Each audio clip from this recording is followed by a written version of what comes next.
Hello hello hello everyone, কি অবস্থা সবার? কেমন আছেন আপনারা? ওকে, সো আমাদের ফাইল আপলোড হচ্ছে। ফাইলটা আপলোড হোক, ইন দ্য মিন টাইম আপনারা সবাই জয়েন করে ফেলেন। আপনারা জয়েন করলেই ক্লাসটা শুরু হয়ে যাবে। ওকে, সো আজকে আমরা কি পড়বো বলেন তো? আজকে আমরা কি পড়বো? আজকে আমরা হচ্ছে আমাদের খুবই গুরুত্বপূর্ণ একটা টপিক নিয়ে আলোচনা করব। সিট বেস সাম্যাবস্থার খুবই গুরুত্বপূর্ণ একটা টপিক। আজকে থেকে বেসিক্যালি তোমার ম্যাথমেটিক্যাল পার্ট শুরু হইলো। আজকে থেকে ম্যাথমেটিক্যাল পার্ট শুরু। এর আগের দিন আমরা কি এসিড ক্ষার কি এগুলো নিয়ে আলোচনা করছি, তাই না? এসিড ক্ষার মতবাদ নিয়ে পড়াশোনা করছি। এর আগের দিন আমরা কি এসিড ক্ষার কি এগুলো নিয়ে আলোচনা করছি, তাই না? এসিড ক্ষার মতবাদ নিয়ে পড়াশোনা করছি।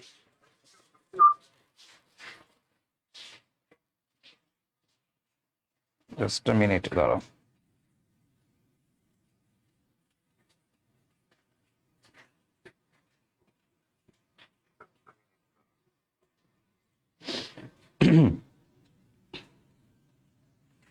আগে এই রুমে আরেকটা ক্লাস চলছে তখন, হ্যাঁ, এই রুমে আরেকটা ক্লাস চলার কারণে তোমার ওই ক্লাসটা শেষ হয়ে নতুন আরেকটা ক্লাস শুরু হয়েছে। তো ওইটা 3:30টার দিকে শেষ হয়েছে। 3:30টার দিকে শেষ হওয়ার কারণে দেরি হয়েছে। হ্যাঁ, তুমি যদি আমার ক্লাস নোট ফলো করো তারপরে তুমি বই পড়বা, অবশ্যই তুমি বই পড়বা, বাট বইয়ের সব তুমি পারবা। ঠিক আছে? আমার ক্লাস নোট ফলো করার পর তুমি যখন বই পড়বা তুমি বইয়ের সব পারবা। সো আগে আমার ক্লাস নোট পড়তে হবে, আগে আমার ক্লাস নোট পড়তে হবে।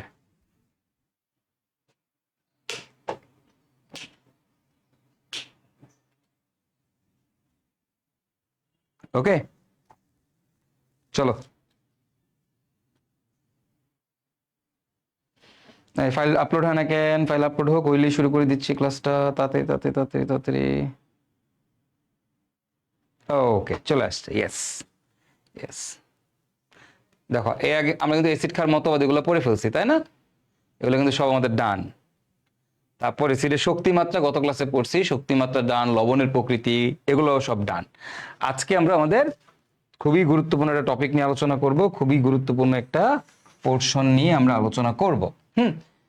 লেকচার 14, অম্লক্ষার সাম্যাবস্থার লেকচার 14। তো এটা হচ্ছে রাসায়নিক পরিবর্তনের লেকচার 14 আর অম্লক্ষার সাম্যাবস্থার 3 নাম্বার লেকচার। আমরা যে অম্লক্ষার সাম্যাবস্থা পড়তেছি তার 3 নাম্বার লেকচার হচ্ছে আমাদের আজকে।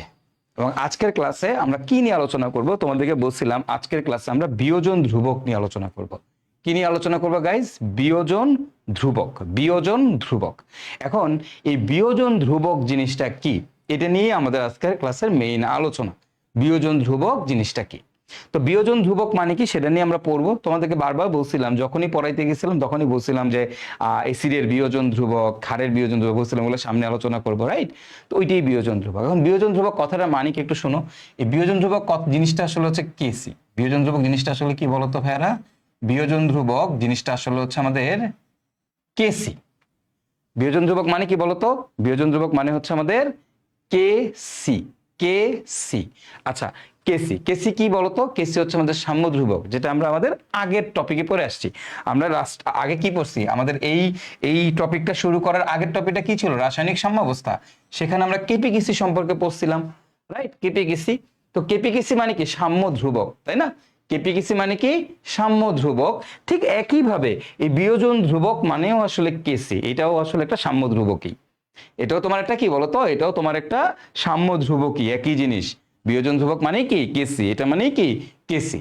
এখন শোনো, এখন শোনো, এই যে এসিড, যখন আমি তোমাকে বলতেছি ভাই এসিড, যখন আমি তোমাকে বলতেছি এসিড, এই এসিডের জন্য, আমাদের এসিডের জন্য আমি যখন তোমাকে বলতেছি এসিড, এসিডের জন্য যেই কেসিটা পাওয়া যায় কোন একটা এসিডের জন্য, কোন একটা এসিডের জন্য যেই কেসিটা পাওয়া যায় সেই কেসিটাকে বলা হয়, কেসিটাকে বলা হয় কে এ। আদর করে কি নামে ডাকে? কে এ নামে ডাকে। কোন একটা এসিডের জন্য যেই বিয়োজন যোগ, যেই কেসিটা পাওয়া যায়, কোন একটা এসিড বিয়োজিত হইলে তার জন্য যেই কেসিটা পাওয়া যায় সেই কেসিটাকে আদর করে কি নামে ডাকে? কে এ নামে ডাকে। কে এ নামে ডাকে, বুঝছো? আর কোন একটা ক্ষার, কোন একটা ক্ষার, একটা ক্ষার বিয়োজিত হইলে, ক্ষার ভেঙে যখন বিয়োজিত হয়, একটা ক্ষার বিয়োজিত হইলে সেই ক্ষারের, ক্ষারের জন্য যেই কেসিটা পাওয়া যায়, কোন একটা ক্ষার বিয়োজিত হইলে সেই ক্ষারের জন্য যে কেসিটা পাওয়া যায় সেটাকে আমরা বলি হচ্ছে আমাদের কেবি। সেটাকে কি বলে আদর করে? কেবি। তাহলে কে এ আর কে বি এই জিনিসগুলো কি? এগুলো আসলে কেসি। এগুলো আসলে কি? কেসি। এসিডের জন্য, এসিডের বিয়োজনের জন্য যে কেসিটা পাওয়া যায় সেটাকে আমরা বলি হচ্ছে আমাদের কে এ। ক্ষারের বিয়োজনের জন্য যেই কেসিটা পাওয়া যায় সেটাকে আমরা বলি হচ্ছে আমাদের কেবি। তার মানে দেখো, বিয়োজন ধ্রুবক আর কেসি আসলে একই জিনিস। বিয়োজন ধ্রুবক আর কেসি আসলে একই জিনিস। বুঝা গেছে কিনা এই কনসেপ্টটা? আশা করি তোমরা এইটুক বুঝতে পারছো। ঠিক আছে, এইটুক বুঝতে পারছো। হ্যাঁ, এখন আমরা আমাদের এসিডের বিয়োজন ধ্রুবক মানে কে এ নিয়ে আলোচনা করব। এসিডের বিয়োজন ধ্রুবক কে এ নিয়ে আলোচনা করব। ঠিক আছে, ওকে, চলো আমরা শুরু করি। আমাদের এসিডের বিয়োজন ধ্রুবক বা কে এ এই জিনিসটা কি? হ্যাঁ, এই জিনিসটা কি চলো দেখি। এখন খেয়াল করো, কোন একটা এসিডকে তুমি যখন পানির মধ্যে দিবা, কোন একটা এসিডকে তুমি যখন পানির মধ্যে দিবা তখন কি হয় বলো তো? একটা এসিডকে পানির মধ্যে দিলে কি হয় আমরা সবাই জানি একটা এসিডকে মনে করো আমি একটা এসিড নিলাম। এসিডের মধ্যে কি থাকে? হাইড্রোজেন থাকে, মাস্ট। এসিডের মধ্যে কি থাকে? হাইড্রোজেন থাকে, তাই না? এসিডের মধ্যে কি থাকে? এসিডের মধ্যে হচ্ছে হাইড্রোজেন থাকে। ওকে, হাইড্রোজেন থাকবে, মাস্ট হাইড্রোজেন থাকবে। তাহলে মনে করো আমার কাছে একটা অ্যাসিড আছে, অ্যাসিডটা হচ্ছে HA, এরকম একটা অ্যাসিড। HA নামক আমার কাছে একটা অ্যাসিড আছে। ওকে, এখন এই যে অ্যাসিডটা আছে, এই অ্যাসিডটাকে আমি যখন পানির মধ্যে দিব, হ্যাঁ, অ্যাসিডটাকে আমি যখন পানির মধ্যে দিব, দেখো কার মধ্যে দিচ্ছি? পানির মধ্যে দিচ্ছি। তখন এই অ্যাসিডটা পানির মধ্যে গিয়ে বিয়োজিত হয়। এটা বিয়োজিত হয়ে কি তৈরি করে? দেখো তো, এটা পানির মধ্যে গিয়ে ভেঙে কি তৈরি করে? একটা অ্যাসিডের মধ্যে মাস্ট একটা হাইড্রোজেন থাকবে, তাই না? আর সাথে একটা অ্যানায়ন থাকবে। একটা হাইড্রোজেন থাকবে আর সাথে একটা অ্যানায়ন থাকবে। তাই যে কোনো অ্যাসিডকে এইচ এ দ্বারা প্রকাশ করা হয়। কি দ্বারা প্রকাশ করা হয়? এইচ এ দ্বারা প্রকাশ করে যে কোনো অ্যাসিড। কোন একটা অ্যাসিডের জেনারেল প্রকাশটা হচ্ছে এইচ এ দেখলেই বুঝবা আসলে এটা আসলে অ্যাসিড বুঝাচ্ছে। ওকে, তাহলে একটা অ্যাসিডকে যখন পানির মধ্যে দিব, এটা বিয়োজিত হয়ে কি তৈরি করে? এরা বিয়োজিত হয়ে তৈরি করে আমাদের এই দেখো, অ্যাসিডটা প্রোটন দান করবে, সেই প্রোটনটা পানি গ্রহণ করবে। তাহলে এখানে আমাদের কি আসবে বলো তো ভাইয়ারা? H3O+ আর আমার থাকতেছে A-। খেয়াল করো, অ্যাসিড প্রোটন দান করে সেটা কে গ্রহণ করবে? পানি। তাহলে আমি পাচ্ছি H3O+ আর আমি পাচ্ছি কি বলতো? A-। H3O+ আর আমি কি পাচ্ছি বলতো ভাইয়ারা? A-।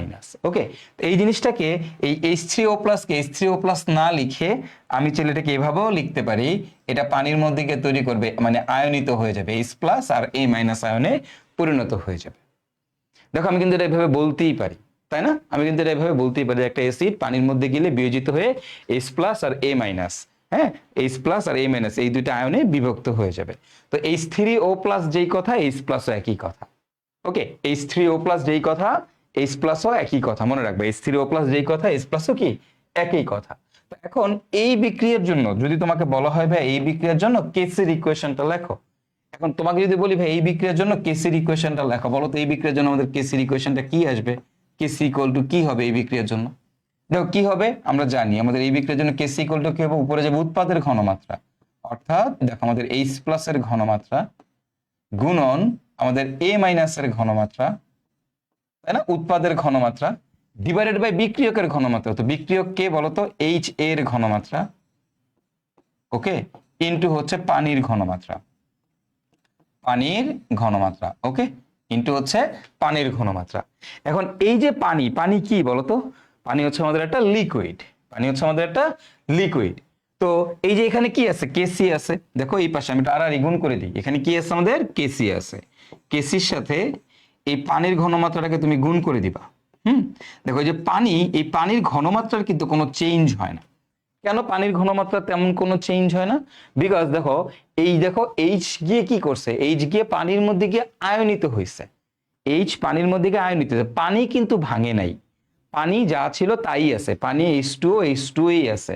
পানির কিন্তু কোনো রকমের চেঞ্জেস হয় নাই, জাস্ট অ্যাসিডটা গিয়ে এখানে গিয়ে বিয়োজিত হয়েছে, পানির কনসেন্ট্রেশনের কোনো চেঞ্জ হয় নাই।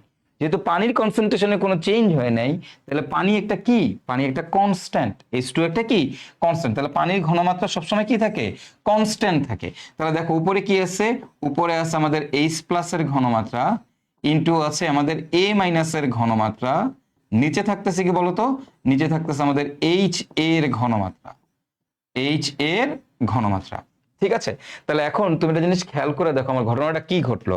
আমার ঘটনাটা যেটা ঘটলো যে আমি এটার এই বিক্রিয়ার জন্য কেসির ইকুয়েশনটা লিখলাম, লিখে দেখলাম এখানে পানির ঘনমাত্রাটা কনস্ট্যান্ট, তো পানির ঘনমাত্রাটাকে আমি আর গুণ করে দিলাম। দেওয়ার পর এখন তুমি দেখো কেসি, কেসি মানে হচ্ছে সাম্য ধ্রুবক, পানির ঘনমাত্রা এটা চেঞ্জ হয় না, কোন একটা জিনিসের ঘনমাত্রা চেঞ্জ হয় না মিন্স হচ্ছে এর ঘনমাত্রা ধ্রুবক। এখন একটা ধ্রুবককে আরেকটা ধ্রুবক দ্বারা গুণ করলে কি পাওয়া যায়, নতুন একটা ধ্রুবক পাওয়া যায়। কিরকম একটু চিন্তা করো, ধরো তোমাকে আমি বললাম 2, আর তোমাকে বললাম দেখো আজকে তোমাকে আমি যদি বোর্ডের মধ্যে 2 লিখি, তুমি কি বলবা, এটা 2 বলবা। তোমরা যদি আগামীকালকে গিয়ে বলি এটা কত, তুমি বলবা 2। তোমরা যদি পরশুদিন জিজ্ঞেস করি এটা কত, তুমি বলবা 2। তোমরা যদি 1 বছর পরে জিজ্ঞেস করি এটা কত, তুমি বলবা 2। দেখো এই 2 এর ভ্যালুর কিন্তু কোনো চেঞ্জ হয় নাই, 2 এর ভ্যালুর কিন্তু কোনো কি হয় নাই, চেঞ্জেস হয় নাই, চেঞ্জ হয় নাই। তার মানে আমাদের যে যে 2 আছে, এই 2 এর ভ্যালুর কোনো চেঞ্জ হয় না, এটা যা আছে তাই, মানে ফিক্সড ভ্যালু। এই যে সকল ভ্যালুগুলো ফিক্সড, কোনো চেঞ্জ হয় না, তাদেরকে কিন্তু আমরা ধ্রুবক বলি, তাই না? তাহলে 2 একটা ধ্রুবক। ঠিক সিমিলারলি দেখো 3ও কিন্তু আমাদের একটা ধ্রুবক। এখন দেখো তো 2 আর 3 গুণ করলে কত হয়, 6। দেখো আজকে যেটা 6 বলতেছো, কালকেও তুমি 6ই বলবা, পরশু দিনে তুমি 6ই বলবা। তার মানে কি, তার মানে একটা ধ্রুবককে আরেকটা ধ্রুবক দ্বারা গুণ করলে কি পাওয়া যায়, নতুন একটা ধ্রুবক পাওয়া যায়। তাহলে দেখো এই যে কেসি কে আমি যখন পানির ঘনমাত্রা দিয়ে গুণ করব, আমি কি পাবো ভাইয়া বলো তো, আমি একটা নতুন ধ্রুবক পাবো। তো নতুন ধ্রুবকটা আমরা কি পাচ্ছি, কে পাচ্ছি, কি পাচ্ছি, কে। এখন এই যে নতুন ধ্রুবকটা, এই নতুন ধ্রুবকটা তুমি কার জন্য পাইছো, নতুন ধ্রুবকটা তুমি এসিডের বিক্রিয়ার জন্য পাইছো। তাই এই নতুন ধ্রুবকটা কি বলা হয়, কে এ। এটাকে আমরা বলি কে এ। এবং আমাদের কে এ সমান সমান ইকুয়েশনটা কি দাঁড়াইলো, কে এ সমান সমান আমাদের ইকুয়েশনটা দাঁড়াইলো H+ এর ঘনমাত্রা ইনটু আমাদের A- এর ঘনমাত্রা ডিভাইডেড বাই থাকতেছে আমাদের H এর ঘনমাত্রা। সো এইটাই হচ্ছে আমাদের, এটাই হচ্ছে আমাদের এসিডের বিয়োজন ধ্রুবকের রাশিমালা বা ইকুয়েশন। এটাই হচ্ছে আমাদের কি বলতো, এসিডের বিয়োজন ধ্রুবকের ইকুয়েশন। সো দিস ওয়ান, এইটাই হচ্ছে আমাদের এসিডের বিয়োজন ধ্রুবকের ইকুয়েশন। আশা করি তোমরা প্রত্যেকেই কনসেপ্টটা বুঝতে পেরেছো। ওকে, বুঝতে পেরেছো।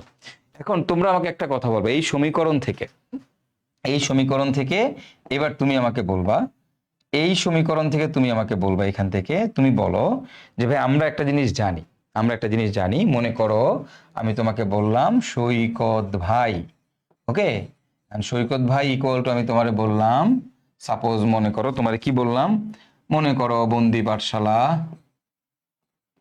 ওকে,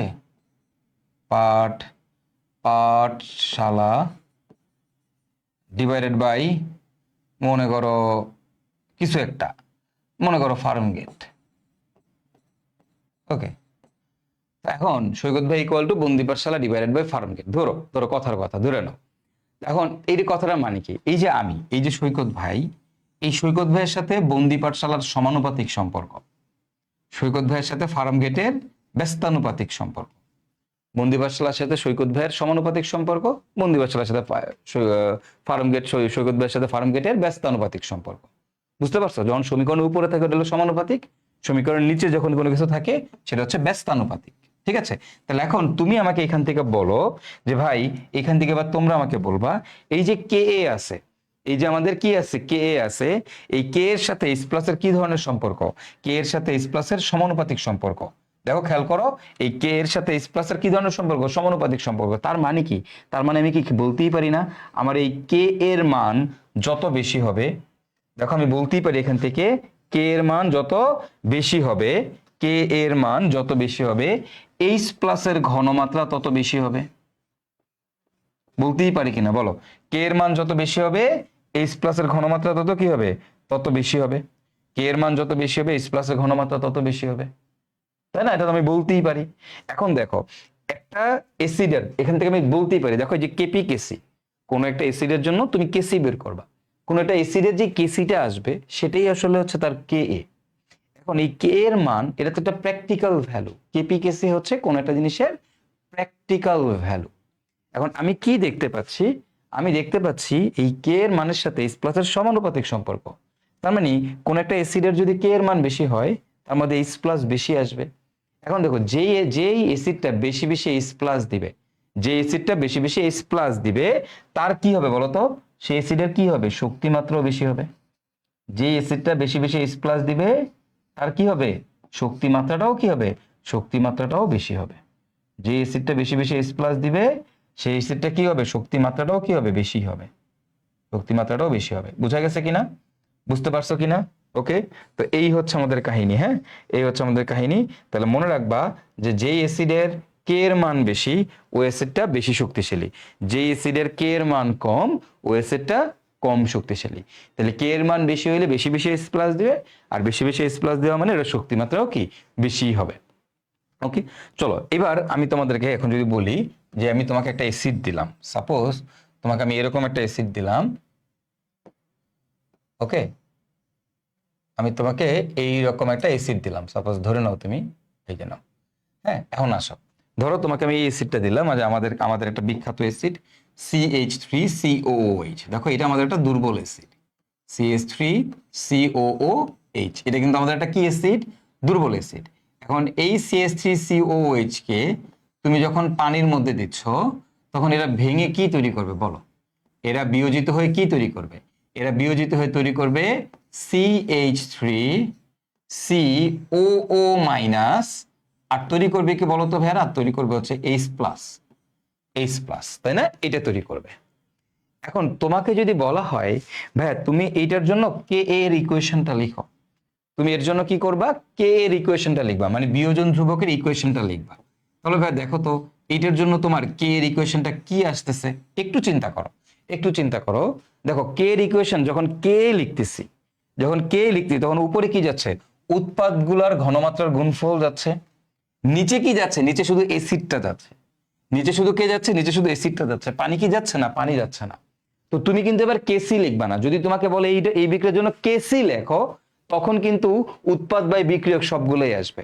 আর যখন তোমাকে বলবে এই বিক্রিয়ার জন্য কে এর ইকুয়েশন লেখো, কে এ, তখন উপরে যাবে উৎপাদ, উপরে উৎপাদ যাবে, নিচে কেবল আসবে বিক্রিয়ক, সেখানে পানি আসবে না, কারণ কেসির সাথে পানির ঘনমাত্রা গুণ করার কারণে আমরা কে পাইছি, তাহলে নিচে শুধুমাত্র অ্যাসিডটার ঘনমাত্রাটা আসবে। তাহলে আমি দেখো তো কি আসতেছে, উপরে যাবে আমাদের এই যে দেখো CH3COO মাইনাস এর ঘনমাত্রা, এর সাথে আমরা গুণ করব হচ্ছে আমাদের H+ এর ঘনমাত্রা, নিচে আসবে আমাদের আমাদের CH3COOH, এটার ঘনমাত্রা, এটার ঘনমাত্রা। কি বোঝা গেছে কিনা, বোঝা গেছে কিনা? সো আলটিমেটলি তাহলে একটা ইকুয়েশন, একটা অ্যাসিড যখন তোমাকে দিবে ওই অ্যাসিডের জন্য কে এর ইকুয়েশন কিভাবে লিখতে হবে আশা করি তোমরা সবাই বুঝতে পারছো। কোন একটা অ্যাসিড যখন তোমাকে দিবে সেই অ্যাসিডের জন্য কে এর ইকুয়েশন কিভাবে লিখবা আশা করি তোমরা সবাই বুঝতে পারছো। ওকে, বোঝা গেছে, বোঝা গেছে? ওকে, গুড, ভেরি গুড। তাহলে আমরা বুঝে গেছি সবাই, তাই না?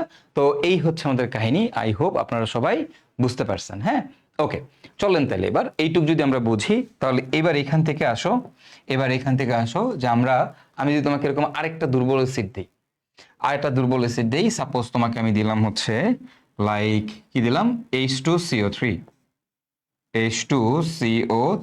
ওকে, এখন এইটার জন্য তোমাকে বললাম H2CO3 কে যখন আমরা পানির মধ্যে দিব, এটাকে যখন আমরা পানির মধ্যে দিব তখন এইখান থেকে বিয়োজিত হয়ে তৈরি করলো সাপোজ 2H+, আর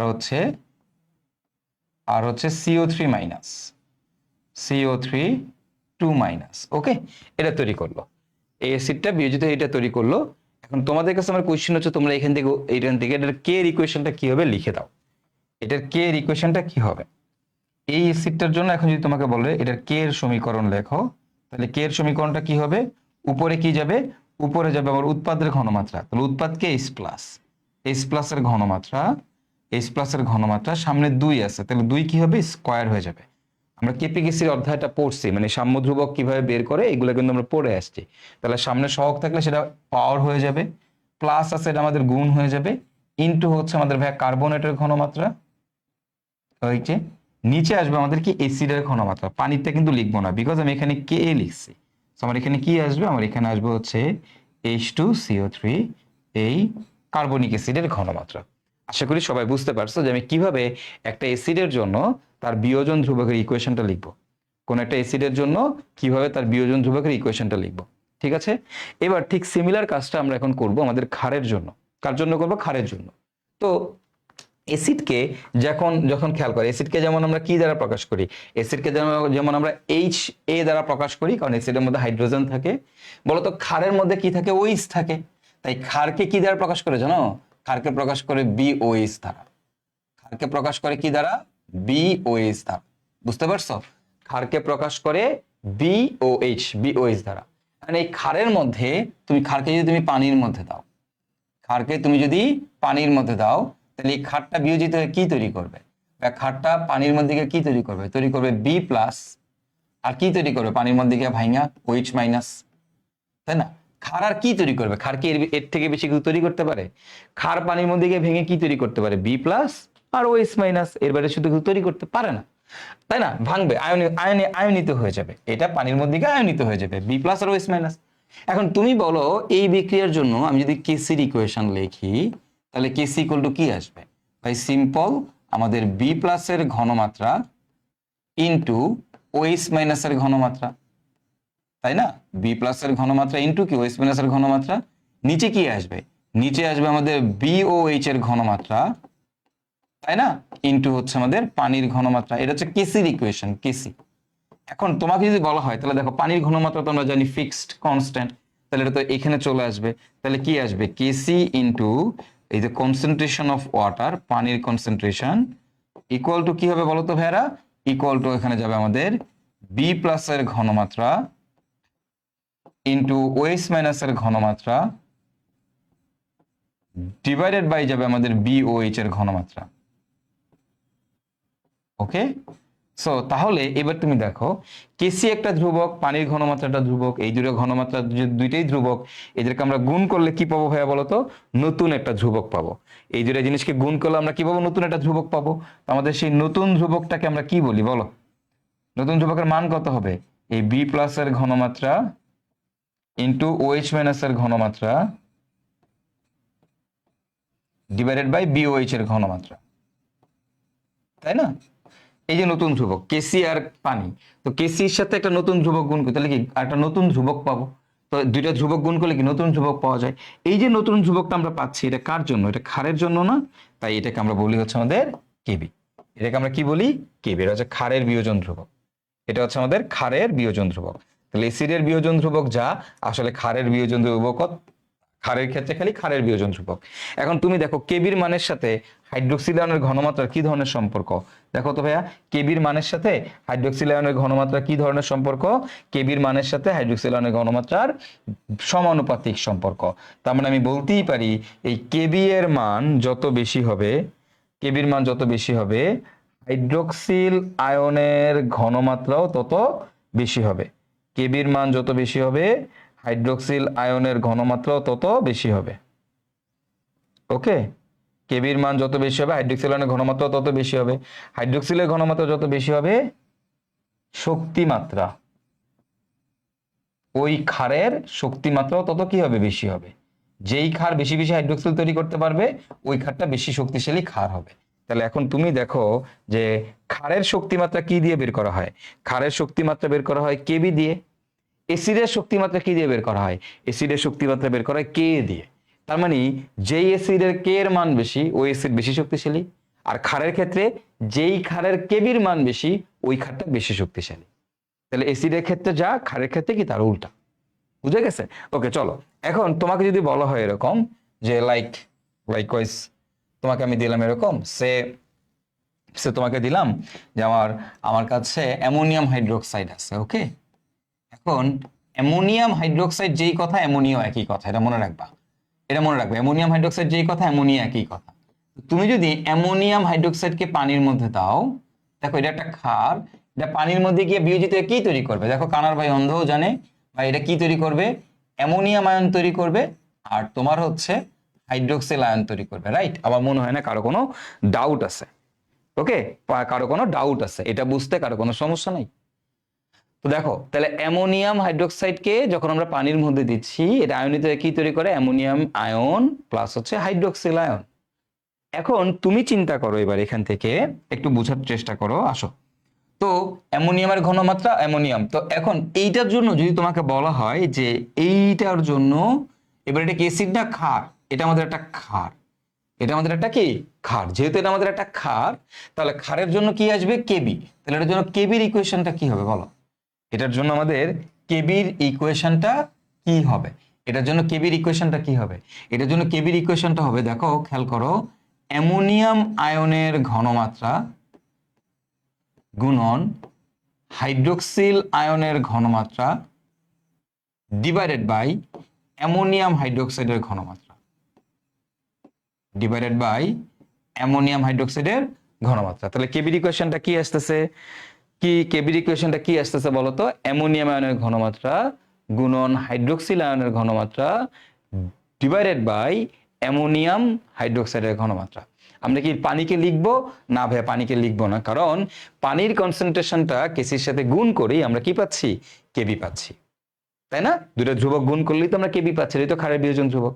আচ্ছা ফাইন, এইটুকু আমার মনে হয় না বুঝতে কারো কোনো অসুবিধা হয়। তাহলে কিভাবে একটা অ্যাসিড বা ক্ষারের বিয়োজন ধ্রুবকের ইকুয়েশন লিখবো, আশা করি বুঝতে পারছো। আচ্ছা, এই বিয়োজন ধ্রুবকের আরেকটা নাম হচ্ছে আয়ন ধ্রুবক। ওকে, এটারই আরেকটা নাম কি? আয়ন ধ্রুবক, একই জিনিস। এখন দেখো, এই অ্যামোনিয়াকে যখন তুমি পানির মধ্যে দিবা, অ্যামোনিয়াকে পানির মধ্যে দিলে এরা বিয়োজিত হয়ে কি তৈরি করবে? অ্যামোনিয়াকে আমি যখন পানির মধ্যে দিব, এরা বিয়োজিত হয়ে কি তৈরি করবে? বা এরাও দেখো কি বলছি, অ্যামোনিয়াম হাইড্রোক্সাইড যেই কথা, অ্যামোনিয়াও একই কথা। তুমি অলওয়েজ এই জিনিসটা মাথায় রাখবা, অ্যামোনিয়াম হাইড্রোক্সাইড আর অ্যামোনিয়া আসলে একই জিনিস, সেম জিনিস, ফেরানোর কোনো দরকার নাই। তাহলে অ্যামোনিয়াকে যখন পানির মধ্যে দিবে, এটা কি তৈরি করবে? এ তৈরি করবে ঠিক আগের মতো অ্যামোনিয়াম আয়ন, আর তৈরি করবে তোমার হচ্ছে হাইড্রোক্সিল আয়ন। অ্যামোনিয়াম আয়ন আর কি তৈরি করবে? Hydroxyl ion. এখন এটার জন্য যদি তোমাকে বলা হবে কেবির ইকুয়েশন কি হবে, অ্যাজ ইট ইজ সেম হবে, অ্যামোনিয়াম আয়নের কনসেন্ট্রেশন, অ্যামোনিয়াম আয়নের ঘনমাত্রা গুণন হাইড্রোক্সিল আয়নের ঘনমাত্রা, ওকে, ডিভাইডেড বাই কি হবে? ডিভাইডেড বাই হবে অ্যামোনিয়ার ঘনমাত্রা। সো এটাই হবে, মানে পানির ঘনমাত্রাটাকে আমরা দিব না, ঠিক আছে? পানির ঘনমাত্রা আমরা দিব না। সো আশা করি তোমরা সবাই বিয়োজন ধ্রুবকের কনসেপ্টটা বুঝতে পারছো। তাহলে কোনো জায়গায় যদি দেখো বিওএইচ লেখা আছে, তুমি বুঝবে এটা হচ্ছে ক্ষার। কোনো জায়গায় যদি দেখো এইচ এ লেখা আছে, তাহলে তুমি বুঝবে এটা হচ্ছে অ্যাসিড। তাহলে বিয়োজন ধ্রুবকের কনসেপ্ট কি আশা করি তোমরা সবাই বুঝতে পারছো, যে অ্যাসিডের ক্ষেত্রে কে এর মান যত বেশি শক্তিশালী তত বেশি, ক্ষারের ক্ষেত্রে কে বির মান যত বেশি ওই ক্ষারটা বেশি শক্তিশালী। ওকে, আমরা মোটামুটি এইটুকু বুঝে গেছি। হ্যাঁ, এবার আমরা যেটা দেখবো সেটা হচ্ছে আমাদের পানির আয়নিক গুণফল ও পিএইচ স্কেল। ওকে,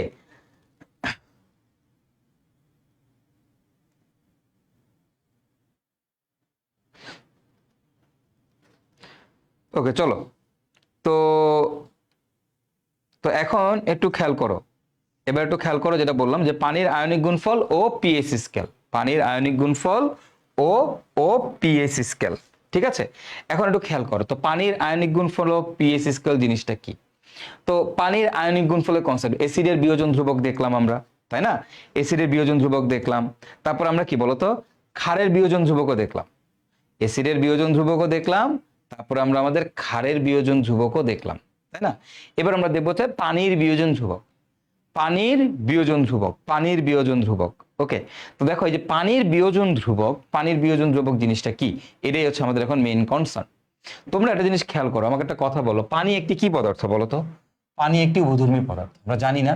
আমরা এই সেদিন না দেখে আসছি, আমাদের পানি একটি পানি একটি উভধর্মী পদার্থ, তাই না? পানি একটি উভধর্মী পদার্থ, উভধর্মী, পানি একটি উভধর্মী পদার্থ। তাহলে আমাদের যে পানি আছে, পানি হচ্ছে একটা কি ধর্মী পদার্থ ভাইয়া? পানি আমাদের একটা উভধর্মী পদার্থ, পানি আমাদের একটা উভধর্মী পদার্থ, ঠিক আছে? ওকে, এখন পানি একটা উভধর্মী পদার্থ, এটা আমরা সবাই জানি। তো পানি যেহেতু একটা উভধর্মী পদার্থ, তাহলে এবার একটু চিন্তা করো, এবারে জাস্ট চিন্তা করো পানির আয়নিক গুণফল জিনিসটাকে একটু বোঝার চেষ্টা করো। হ্যাঁ, মনে করো তোমার কাছে 2 অণু পানি আছে, এই দেখো এখানে 1 অণু পানি আছে, এই জায়গাতে মনে করো তোমার আরেক অণু পানি আছে, 2 অণু পানি আছে। হ্যাঁ, এখন তোমরা সবাই একটা জিনিস জানো, পানি একটা উভধর্মী পদার্থ। তো উভধর্মী পদার্থ কথাটার মানে কি? উভধর্মী পদার্থ কথাটার মানে হচ্ছে একটা পানি অ্যাসিড হিসেবেও কাজ করতে পারে, আবার একটা পানি ক্ষার হিসেবেও কাজ করতে পারে। একটা পানি অ্যাসিড হিসেবেও কাজ করতে পারে, আবার একটা পানি কি ক্ষার হিসাবেও কাজ করতে পারে। সো দ্যাট মিনস যে যখন দুইটা পানি পাশাপাশি আসে, তখন যখন দুইটা পানি পাশাপাশি আসে, তো যেহেতু একজন অ্যাসিড হিসেবে কাজ করতে পারে, আবার একটা জিনিস ক্ষার হিসেবেও কাজ করতে পারে, তখন দুজন মিউচুয়াল আন্ডারস্ট্যান্ডিং এ যায়, গিয়ে বলে যে একটা কাজ করি, আমি অ্যাসিড হিসেবে কাম করি, তুমি ক্ষার হিসেবে কাম করো। আমি অ্যাসিড হিসেবে কাজ করি, তুমি ক্ষার হিসেবে কাজ করো। তাহলে আলটিমেটলি দেখো কি ঘটনাটা ঘটতেছে, যে একজন অ্যাসিড হিসেবে কাজ করতেছে আর একজন ক্ষার হিসেবে কাজ করতেছে। তো একজন অ্যাসিড হিসেবে কাজ করতেছে মানে কি, প্রোটন দান করবে, আর এই প্রোটন কি করবে, গ্রহণ করবে। রাইট? তাহলে এরা কি তৈরি করে, এরা তৈরি করে তোমার এই দেখো H3O+, আর তৈরি করবে কি বলতো, H3O+, আর কি তৈরি করতেছে, এর হচ্ছে OH-। এই দেখো খেয়াল করো কেমন OH-, এই যে দেখো এইটা একটা প্রোটন দান করলো, সেই প্রোটনটাকে গ্রহণ করলো, তাহলে এখানে বাকি আছে কি OH-, এই যে OH-। ওকে, তা আশা করি তোমরা সবাই বুঝতে পারছো। এখন এই যে H3O+, এই H3O+ মানে কি তোমরা সবাই জানো, ভাই H3O+ মানে কি আমি তোমাদেরকে বলছিলাম। H3O+ মানে আসলে হচ্ছে, এটা আসলে কিছুই না, পানির মধ্যে H+ আছে।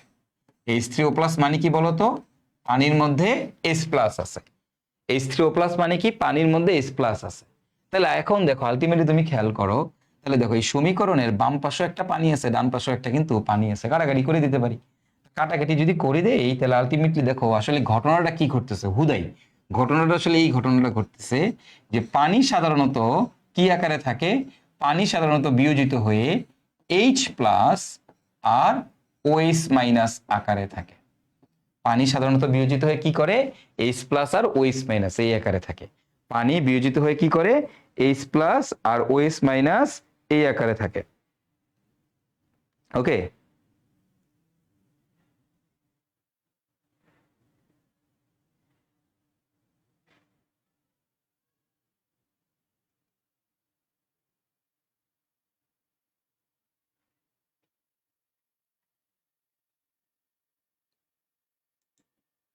ওকে, ঠিক আছে, বুঝতে পারছো?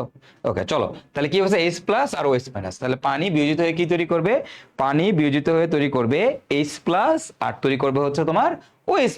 সিম্পল জিনিস ভাই, কোনো পানি অ্যাসিড হিসেবে কাজ করে, তার কোনো পানি কি হিসেবে কাজ করবে, ক্ষার হিসেবে কাজ করবে, তাই না? তখন একটা আমরা এইভাবে বলি অ্যাসিড, এটা এটা প্রোটন দান করলো, এটা প্রোটন গ্রহণ করলো, কিন্তু আলটিমেটলি প্রোটন গ্রহণ করার পরে কি বানাইলো, H3O+ বানাইলো।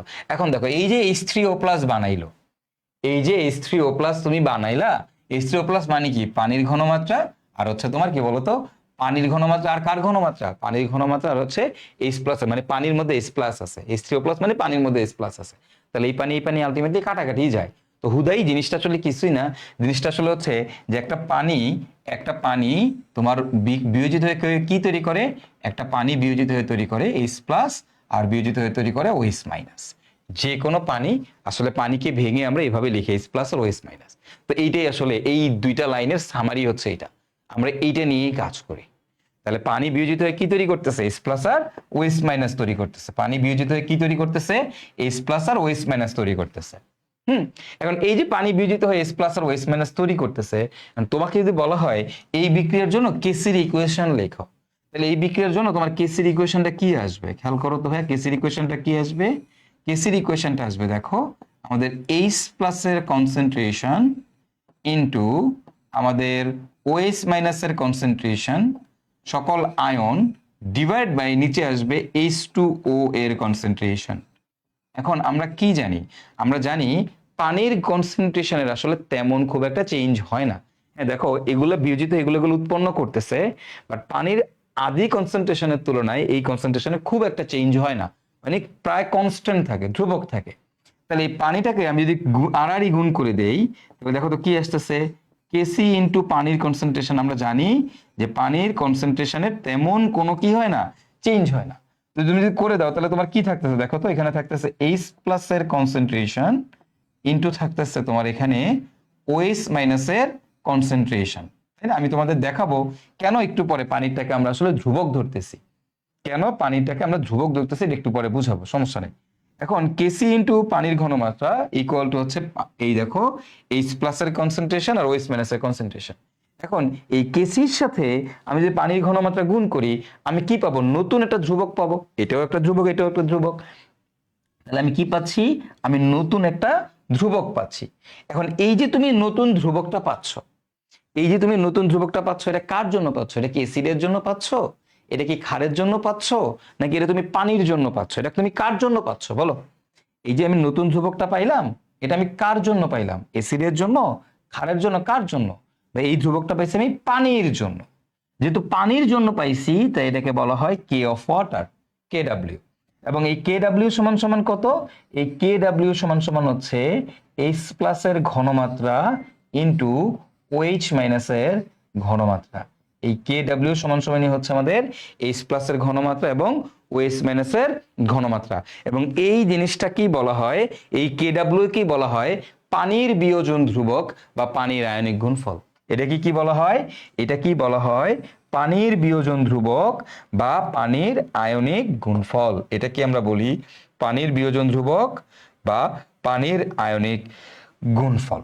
ঠিক আছে, এটাকে আমরা কি বলি, পানির বিয়োজন ধ্রুবক বা পানির আয়নিক গুণফল। তাহলে এই কে ডাব্লিউ মানে কি একটু লিখে রাখি, কে ডাব্লিউ মানে হচ্ছে, এটা মানে হচ্ছে পানির বিয়োজন ধ্রুবক, এটা মানে হচ্ছে পানির বিয়োজন বিয়োজন ধ্রুবক।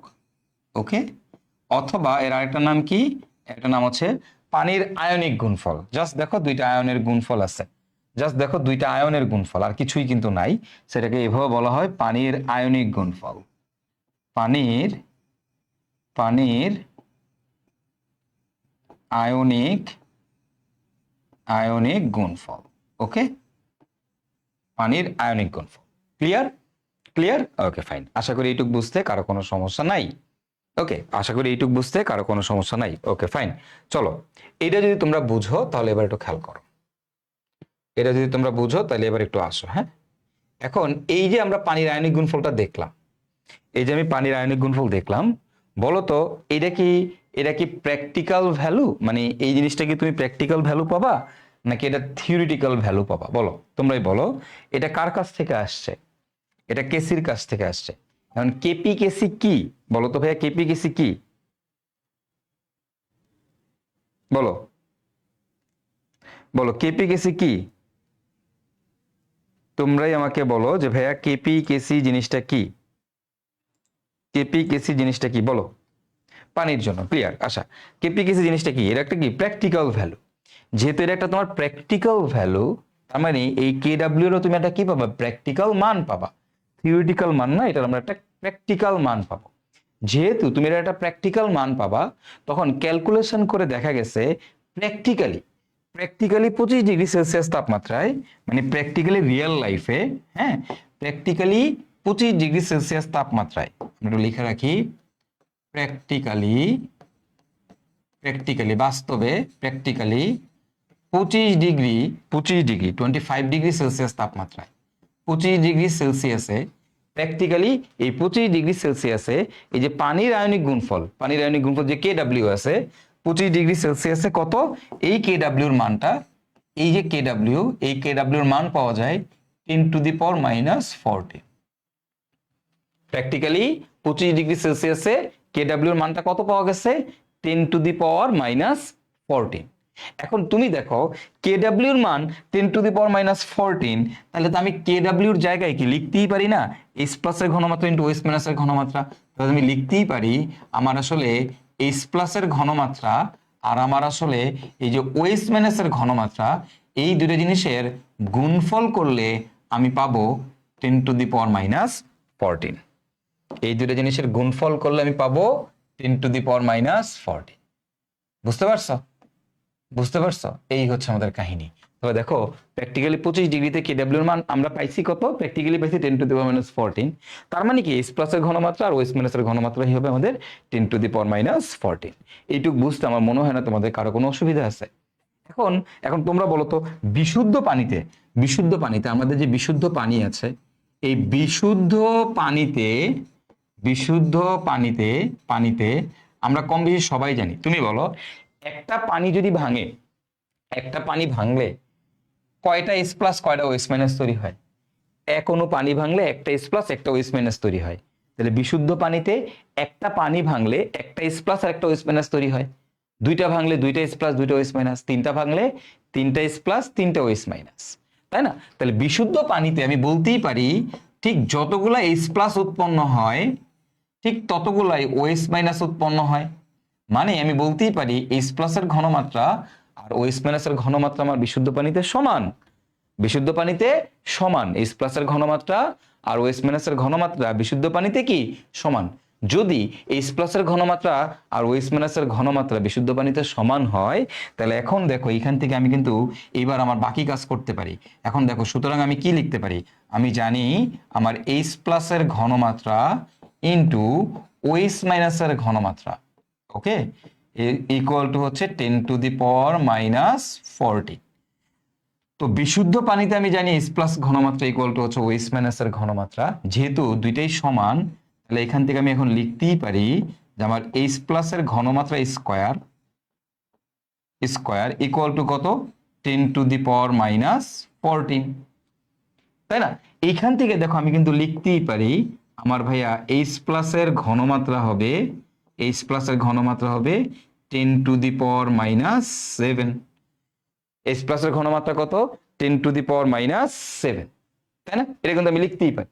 তাহলে এখন তুমি দেখো তো, এখান থেকে তুমি কি লিখতেই পারো না যে সুতরাং যেহেতু এইচ প্লাসের ঘনমাত্রা আর ওএইচ মাইনাসের ঘনমাত্রা দুইটা আসলে সেম, তাহলে এইচ প্লাস ওএইচ মাইনাস দুইটার ঘনমাত্রাই সেম, কত হবে? দুইটাই হবে আমাদের 10⁻⁻7 মোলার, 10⁻⁻7 মোলার, তাই না? তাই না? এইটুকু বুঝতে আমার কোনো সমস্যা নেই। এখন দেখো, এই যে এইচ প্লাস বা ওএইচ মাইনাসের ঘনমাত্রা 10⁻⁻7 মোলার তুমি পাইলা, এটা কোথায় বলো তো? এটা কোন কন্ডিশনে পাইছো?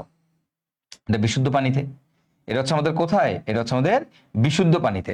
তাহলে যখনই আমি দেখো, খেয়াল করো, আমি যখনই আমি দেখবো আমার এইচ প্লাসের ঘনমাত্রা, এই এইচ প্লাসের ঘনমাত্রা আর ওএইচ মাইনাসের ঘনমাত্রা যদি সমান হয়, হ্যাঁ, এবং দুইটার মানই জানি কত? 10⁻⁻7 হয়, 10⁻⁻7 হয়, তাহলে বলো তো সেটা কি ধরনের পানি? বিশুদ্ধ পানি, মানে নিরপেক্ষ পানি। ওই পানিটা কিরকম হবে? এটা হবে আমাদের নিরপেক্ষ পানি, ঠিক আছে? নিরপেক্ষ, নিউট্রাল। এখন যখন আমি তোমাকে বলবো অ্যাসিড, অ্যাসিড যদি তোমাকে আমি বলি, কি বলবো বলো তো ভাইরা? অ্যাসিড যদি বলি, অ্যাসিড, হ্যাঁ, তো অ্যাসিডের ঘনমাত্রা, হ্যাঁ, এখন তুমি চিন্তা করো, এইচ প্লাসের ঘনমাত্রা যদি ওএইচ মাইনাসের ঘনমাত্রা থেকে বেশি হয়, জাস্ট চিন্তা করো, এইচ প্লাসের ঘনমাত্রাটা ইজ গ্রেটার দেন ওএইচ মাইনাসের ঘনমাত্রা। যদি এইচ প্লাস বেশি পাওয়া যায় ওএইচ মাইনাসের থেকে কোনো একটা দ্রবণের মধ্যে, তাহলে সেটা কি অ্যাসিডিক? তাহলে সেটাও ঠিক আমাদের অ্যাসিডিক, তাই না? অম্লীয়। অথবা আমি এভাবে বলতে পারি, দেখো, বা যদি এইচ প্লাসের ঘনমাত্রাটা 10⁻⁻7 এর থেকে বড় হয়, 10⁻⁻7 এর থেকে যদি এইচ প্লাসের ঘনমাত্রাটা বড় হয়, তাইলে সেটা কি হবে? তাহলে সেটা হচ্ছে অম্লীয় হবে। কি হবে? অম্লীয় হবে,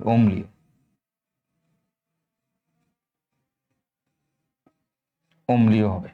বুঝছো? এইচ প্লাস আর ওএইচ মাইনাস দুটো ঘনমাত্রা যদি 10⁻7 হয়, সেটা হবে নিরপেক্ষ। এইচ প্লাস এর ঘনমাত্রা যদি ওএইচ মাইনাসের থেকে বেশি হয়, বা এইচ প্লাস এর ঘনমাত্রা যদি 10⁻7 এর থেকে বেশি হয়, তাহলে সেটা হবে আমাদের অম্লীয়, ঠিক আছে? আর যদি ভাই এরকম হয়, এইচ প্লাস এর ঘনমাত্রা ওএইচ মাইনাসের ঘনমাত্রার থেকে কম হয়, বা যদি এরকম হয় যে এইচ প্লাস এর ঘনমাত্রাটা এই 10⁻⁻7 এর থেকে কম হয়, মানে এইচ প্লাস এর ঘনমাত্রা কম, ক্ষারের ঘনমাত্রা বেশি, তখন সেই মিশ্রণটা আমাদের, সেই দ্রবণটা আমাদের কিরকম হবে ভাইয়া? সেই দ্রবণটা হবে আমাদের ক্ষারীয় দ্রবণ। কিরকম দ্রবণ? ক্ষারীয় দ্রবণ। বোঝা গেছে কিনা? সেটা হবে আমাদের ক্ষারীয়। সো আশা করি তোমরা এখান থেকে এই কনসেপ্টটা বুঝে গেছো যে পানির আয়নিক গুণফল জিনিসটা কি, 25°C তাপমাত্রায় প্র্যাকটিক্যালি কি ঘটনাটা ঘটে, সেখান থেকে আমরা কোন রিলেশনটা দাঁড় করাইতে পারি। ঠিক আছে, আমার মনে হয় এতটুকু বুঝতে করা কোনো অসুবিধা নাই।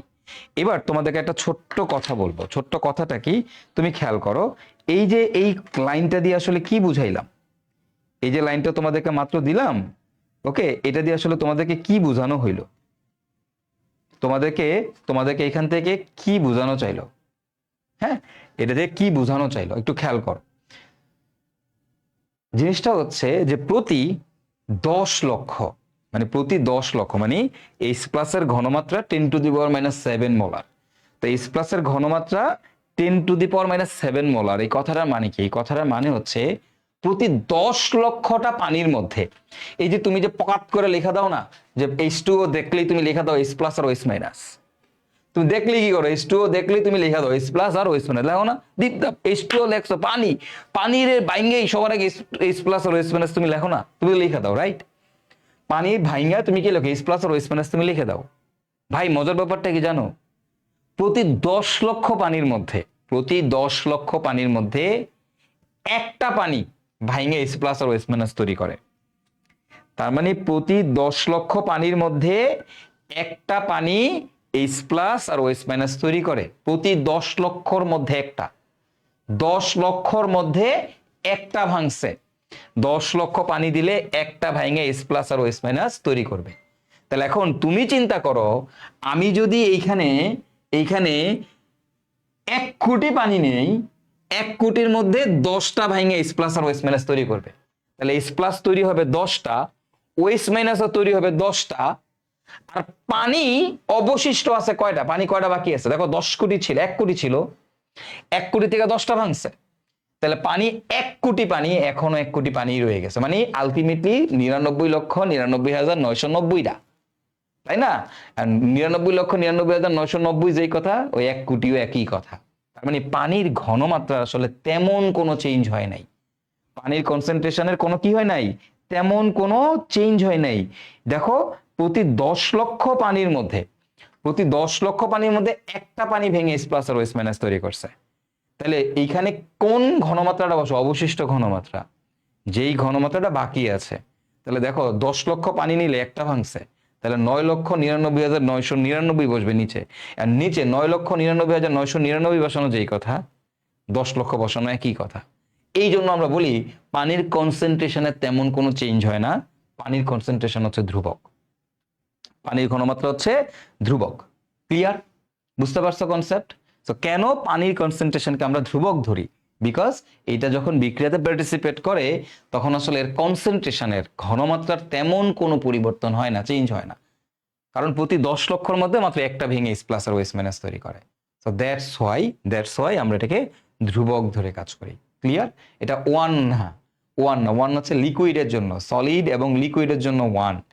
এখন লিকুইড মানে কি? লিকুইড মানে ধরো তোমাকে আমি বললাম অ্যালকোহল আছে, অ্যালকোহল একটা তরল পদার্থ, যদি অ্যালকোহল লিকুইড অবস্থায় থাকে তাহলে তার জন্য সক্রিয় ভরের মান হচ্ছে 1। বুঝা গেছে? ওকে, আসো। তো এই হচ্ছে আমাদের কাহিনী, আশা করি সবাই বুঝে গেছে আমাদের। হ্যাঁ, চলো। ওকে, তো আমরা মোটামুটি এইটুকু বুঝতে, আমার মনে হয় না কারো কোনো সমস্যা আছে, যে পানির আয়নিক গুণফল জিনিসটা কি, কিভাবে আসছে সেটা বুঝালাম। সেখান থেকে আমরা দেখলাম প্র্যাকটিক্যালি মানটা কত, সেখান থেকে আমরা একদম ভেঙে ভেঙে ভেঙে ভেঙে একদম ছোট বাচ্চাদের মতো করে তোমাদের বুঝাইলাম যে H প্লাস আর OH মাইনাস সমান হলে নিরপেক্ষ, H প্লাস যদি OH মাইনাস থেকে বেশি হয়, H প্লাস যদি OH মাইনাস থেকে বেশি হয় তাহলে অম্লীয়, H প্লাস যদি OH মাইনাস থেকে কম হয় তাহলে হচ্ছে ক্ষারীয়। এখন তোমাদের কাছে আমার একটা কোশ্চেন আছে, তোমরা আমাকে বলবা, 10⁻⁻5 10⁻⁻7 এর থেকে বড় নাকি ছোট? আমাকে একটু এই কোশ্চেনটা করো। 10⁻⁻5 10⁻⁻7 এর থেকে বড় নাকি ছোট, এই কোশ্চেনটা একটু করে আমাকে জানাও। মানে এটা কোনটা বড়, কোনটা বড় একটু কমেন্ট করে জানাও তো। ঠিক আছে, 10⁻⁵, 10⁻⁷, 10⁻⁵ কে বড়? 10⁻⁵ বড় না 10⁻⁷ বড়? 10⁻⁵ বড় নাকি 10⁻⁷ বড়? একটু কমেন্ট করে জানাও তো। ওকে, কে বড়? 10⁻⁵ বড়, তাই না? 10⁻⁵ বড়। হ্যাঁ, এটা মনে রাখবে, 10⁻⁵ 10⁻⁷ এর থেকে বড়, এটা একটু মাথায় রাখবো। তোমরা অনেকেই দেখে ভুল করো, এই ভুলটা করা যাবে না। ঠিক আছে, ওকে ফাইন। তো আমরা একবারে নামাজের ব্রেকে যাব, সমস্যা নেই, নামাজের ব্রেকে না একবারে ক্লাসটাই শেষ করে দিব। ওকে, সো তোমরা হচ্ছে জাস্ট যেটা করব, আমরা ছোট্ট দুইটা টপিক আছে শেষ করে একবারেই আমরা অফ করে দিব, মানে আজকে আর আমরা ক্লাস করব না, কোনো সমস্যা নেই। হ্যাঁ, নামাজের ব্রেকে যাব, কোনো সমস্যা নেই, বাট আমরা হচ্ছে আগে আমাদের কিছু প্রবলেমস আছে, প্রবলেমগুলো আমরা সলভ করে নিব না আজকে। ওকে, চলো এবার আসো পানির আয়নিক গুণফল ও পিএইচ স্কেল। পানির আয়নিক গুণফল ও পিএইচ স্কেল। ওকে, তো দেখো পানির আয়নিক গুণফল থেকে আমাদের এবার হচ্ছে পিএইচ স্কেল বের করতে হবে। তুমি কিন্তু একটু আগে কি করছো, একটু আগে তুমি হচ্ছে পানির আয়নিক গুণফলের কনসেপ্টটা শিখছো। এখন এইখান থেকে তোমার পিএইচ স্কেল বানাইতে হবে। হ্যাঁ, পিএইচ স্কেল বানাইতে হবে। এখন পিএইচ স্কেল বানানোর জন্য একটু চিন্তা করো, পিএইচ স্কেল জিনিসটা কি, পিএইচ স্কেল জিনিসটা কি একটা জিনিস বুঝো। মনে রাখবা, কোনো একটা বড় মানকে, কোনো একটা বড় মানকে ছোট করে বোঝানোর জন্য, কোনো একটা বড়, যে কোনো একটা বড় ভ্যালুকে তুমি যদি ছোট করে বুঝাইতে চাও, কোনো একটা বড় ভ্যালুকে তুমি যদি ছোট করে বুঝাইতে চাও, হ্যাঁ, যে কোনো একটা বড় মানকে ছোট করার জন্য আমরা লগারিদম ইউজ করি। লগারিদম কেন ইউজ করে, কোনো একটা বড় মানকে ছোট করে বোঝানোর জন্য লগারিদম ইউজ করে। লগারিদম ইউজ করে, লগারিদম কেন আনে, বড় মানকে ছোট করার জন্য। কিরকম কিরকম, আমি ধরো তোমার আমি বললাম 10⁻7, তো 10⁻7 মানে কত, এই দেখো এরকম, তাই না, 1 2 3 4 5 6 7, এটাই তো 10⁻7। এখন তুমি খেয়াল করো যে ভাই, এই জায়গায় তাকাও, এদিকে একটু তাকায় দেখো, এটা বড় সংখ্যা, 10 লাখ, 10 লাখ একটা বড় সংখ্যা, তাই না, 1 কোটি একটা বড় সংখ্যা। তো দেখবা আমাদের আমাদের রিক্টার স্কেল নামক একটা জিনিস আছে। রিক্টার স্কেল, রিক্টার স্কেল মানে কি, ভূমিকম্প মাপার একটা, মানে একটা টেকনিক, তাই না। তো রিক্টার স্কেলে আমরা কি বলি, 7 মাত্রার ভূমিকম্প হয়েছে। 7 মাত্রার ভূমিকম্প মানে কি জানো, 7 মাত্রার ভূমিকম্প মানে হচ্ছে প্রতি সেকেন্ডে 10 লক্ষ বার কম্পন হয়েছে। বুঝা গেছে। এখন এই যে 10 লক্ষ কথাটা তো তোমার হচ্ছে একটু বড় শুনতে, মানে 10 লক্ষ, 1 মিলিয়ন বার, বা তোমার হচ্ছে 1 কোটি বার, এইটাকে একটা সুন্দর মানে ফরম্যাটে আনার জন্য বলা হয় রিক্টার স্কেলে 7 মাত্রার ভূমিকম্প হয়েছে, 7 মাত্রার ভূমিকম্প হয়েছে। 7 মাত্রার ভূমিকম্প মানে হচ্ছে প্রতি প্রতি সেকেন্ডে 10 লাখ বার মুভমেন্ট করছে। এখন কথা হচ্ছে এইটাকে তুমি কিভাবে ছোট করবে, এই বড় মানকে, এই বড় মানটাকে ছোট করে আনার জন্য কি ইউজ করা হয়, লগ ইউজ করা হয়। তো তুমি যদি এখানে এরকম লেখো লগ লগ 10⁻, এটাকে যদি তুমি লেখো, এই পুরো জিনিসটা লিখলে তোমার দেখবা লগের ভিতরে তুমি লেখো, ক্যালকুলেটর চাপ দিবা, চাপ দিলে আসবে হচ্ছে 7, চাপ দিলে মান কত আসবে 7। তো এরকম কোন একটা বড় মানকে ছোট করার জন্য সবসময় লগারিদম ইউজ করে। ঠিক সিমিলারলি কোনো একটা অনেক ছোট মানকে বড় করার জন্য লগারিদম ইউজ করে। কোন একটা অনেক ছোট মানকে বড় করার জন্য কি করে, লগারিদম ইউজ করে। কিরকম, মনে করো অনেক ছোট একটা মান, অনেক ছোট একটা মান হচ্ছে এরকম 0.00000001, ধরো এরকম তোমাকে একটা মান দিলাম, দেখো এই মানটা অনেক ক্ষুদ্র একটা মান। এখন কোন একটা ক্ষুদ্র মানকে তুমি সিগনিফিকেন্ট করে তোলার জন্য, ক্ষুদ্র মানের ভ্যালু, ক্ষুদ্র একটা মানকে তুমি ভ্যালু দেওয়ার জন্য এই মানটাকে বড় করে ফুটায় তোলা হয়। কোন একটা ছোট মানকে তুমি যখন বড় করে নিয়ে আসবা, তখনও তোমাকে লগ ব্যবহার করতে হবে। তখনও তুমি কি ব্যবহার করবা, লগারিদমই ব্যবহার করবা। তখনও তুমি এটি লিখবা 0.00000001, তখনও তুমি এটাই লিখবা। কোন একটা বড় মানকে ছোট করার জন্য যেমন লগারিদম ব্যবহার করা হয়, কোন একটা ছোট মানকে বড় করার জন্য কি ব্যবহার করা হয়, লগারিদমই ব্যবহার করা হয়। বাট তখন কি করতে হয়, তখন সামনে একটা নেগেটিভ সাইন দিতে হয়, 1 2 3 4 5 6 7 8, এবং এটা করলে ভ্যালুটা কত আসবে, আসবে হচ্ছে তখন 8, তখন মানটা আসবে 8। বুঝা গেছে কিনা। তাহলে আমরা মোটামুটি এটা বুঝে গেলাম যে আমার কোনো একটা বড় মানকে ছোট করতে গেলে যখন লগারিদম ব্যবহার করব, ছোট মানকে বড় করতে গেলেও লগারিদমই ব্যবহার করব। সামনে কি দিব, একটা মাইনাস দিব, সামনে কি দিব, একটা মাইনাস দিব, সামনে একটা মাইনাস দিব। বুঝা গেছে কনসেপ্টটা, বুঝা গেছে কনসেপ্টটা। তো তাহলে বড় মানকে ছোট করতে গেলে লগ, ছোট মানকে বড় করতে গেলে লগ, বাট ছোট মানকে বড় করতে গেলে কি করতে হবে, একটা সামনে মাইনাস সাইন দিয়ে দিতে হবে। আর তুমি মাইনাস দিয়ে দিলে দেখবা ভ্যালুটা তোমার 8 চলে আসছে, তখন তোমার একটা ভ্যালু আসবে 8, ভ্যালু আসবে 8। ওকে, তো এইটুক মনে হয় আমরা সবাই বুঝতে পারছি, ঠিক আছে। এখন এই যে মাইনাস লগ, এই যে মাইনাস লগ, এই মাইনাস লগ যে টার্মটা আছে, এই মাইনাস লগ টার্মটাকেই আমাদের এস সরেনসন এটার নাম দিয়েছেন কি, এটার নাম দিয়েছেন পি। এটা কি দিয়েছেন, পি, এটা কি আমরা বলি হচ্ছে আমাদের পি। তাহলে মাইনাস লগ, এই মাইনাস লগ রাশিটাকে আমরা কি বলি? পি বলি, এটাকে আমরা বলি হচ্ছে পি। ঠিক আছে, এখন তোমাকে যদি কখনো এরকম দেখো লেখা থাকে, এই যে যদি এরকম থাকে দেখো লেখা থাকে, যদি যদি দেখো এরকম আছে মাইনাস লগ অফ ক, মাইনাস লগ অফ ক, তাহলে মাইনাস লগ এর পরিবর্তে তুমি লিখতে পারবা পি, আর এই যে ক, এই যে পি এর উপরে লিখে দিবা ক। বুঝছো? তোমারে বললাম এরকম আছে, মনে করো মাইনাস লগ অফ সৈকত ভাই, সৈকত, ওকে, তাহলে তোমার এখন কি হবে?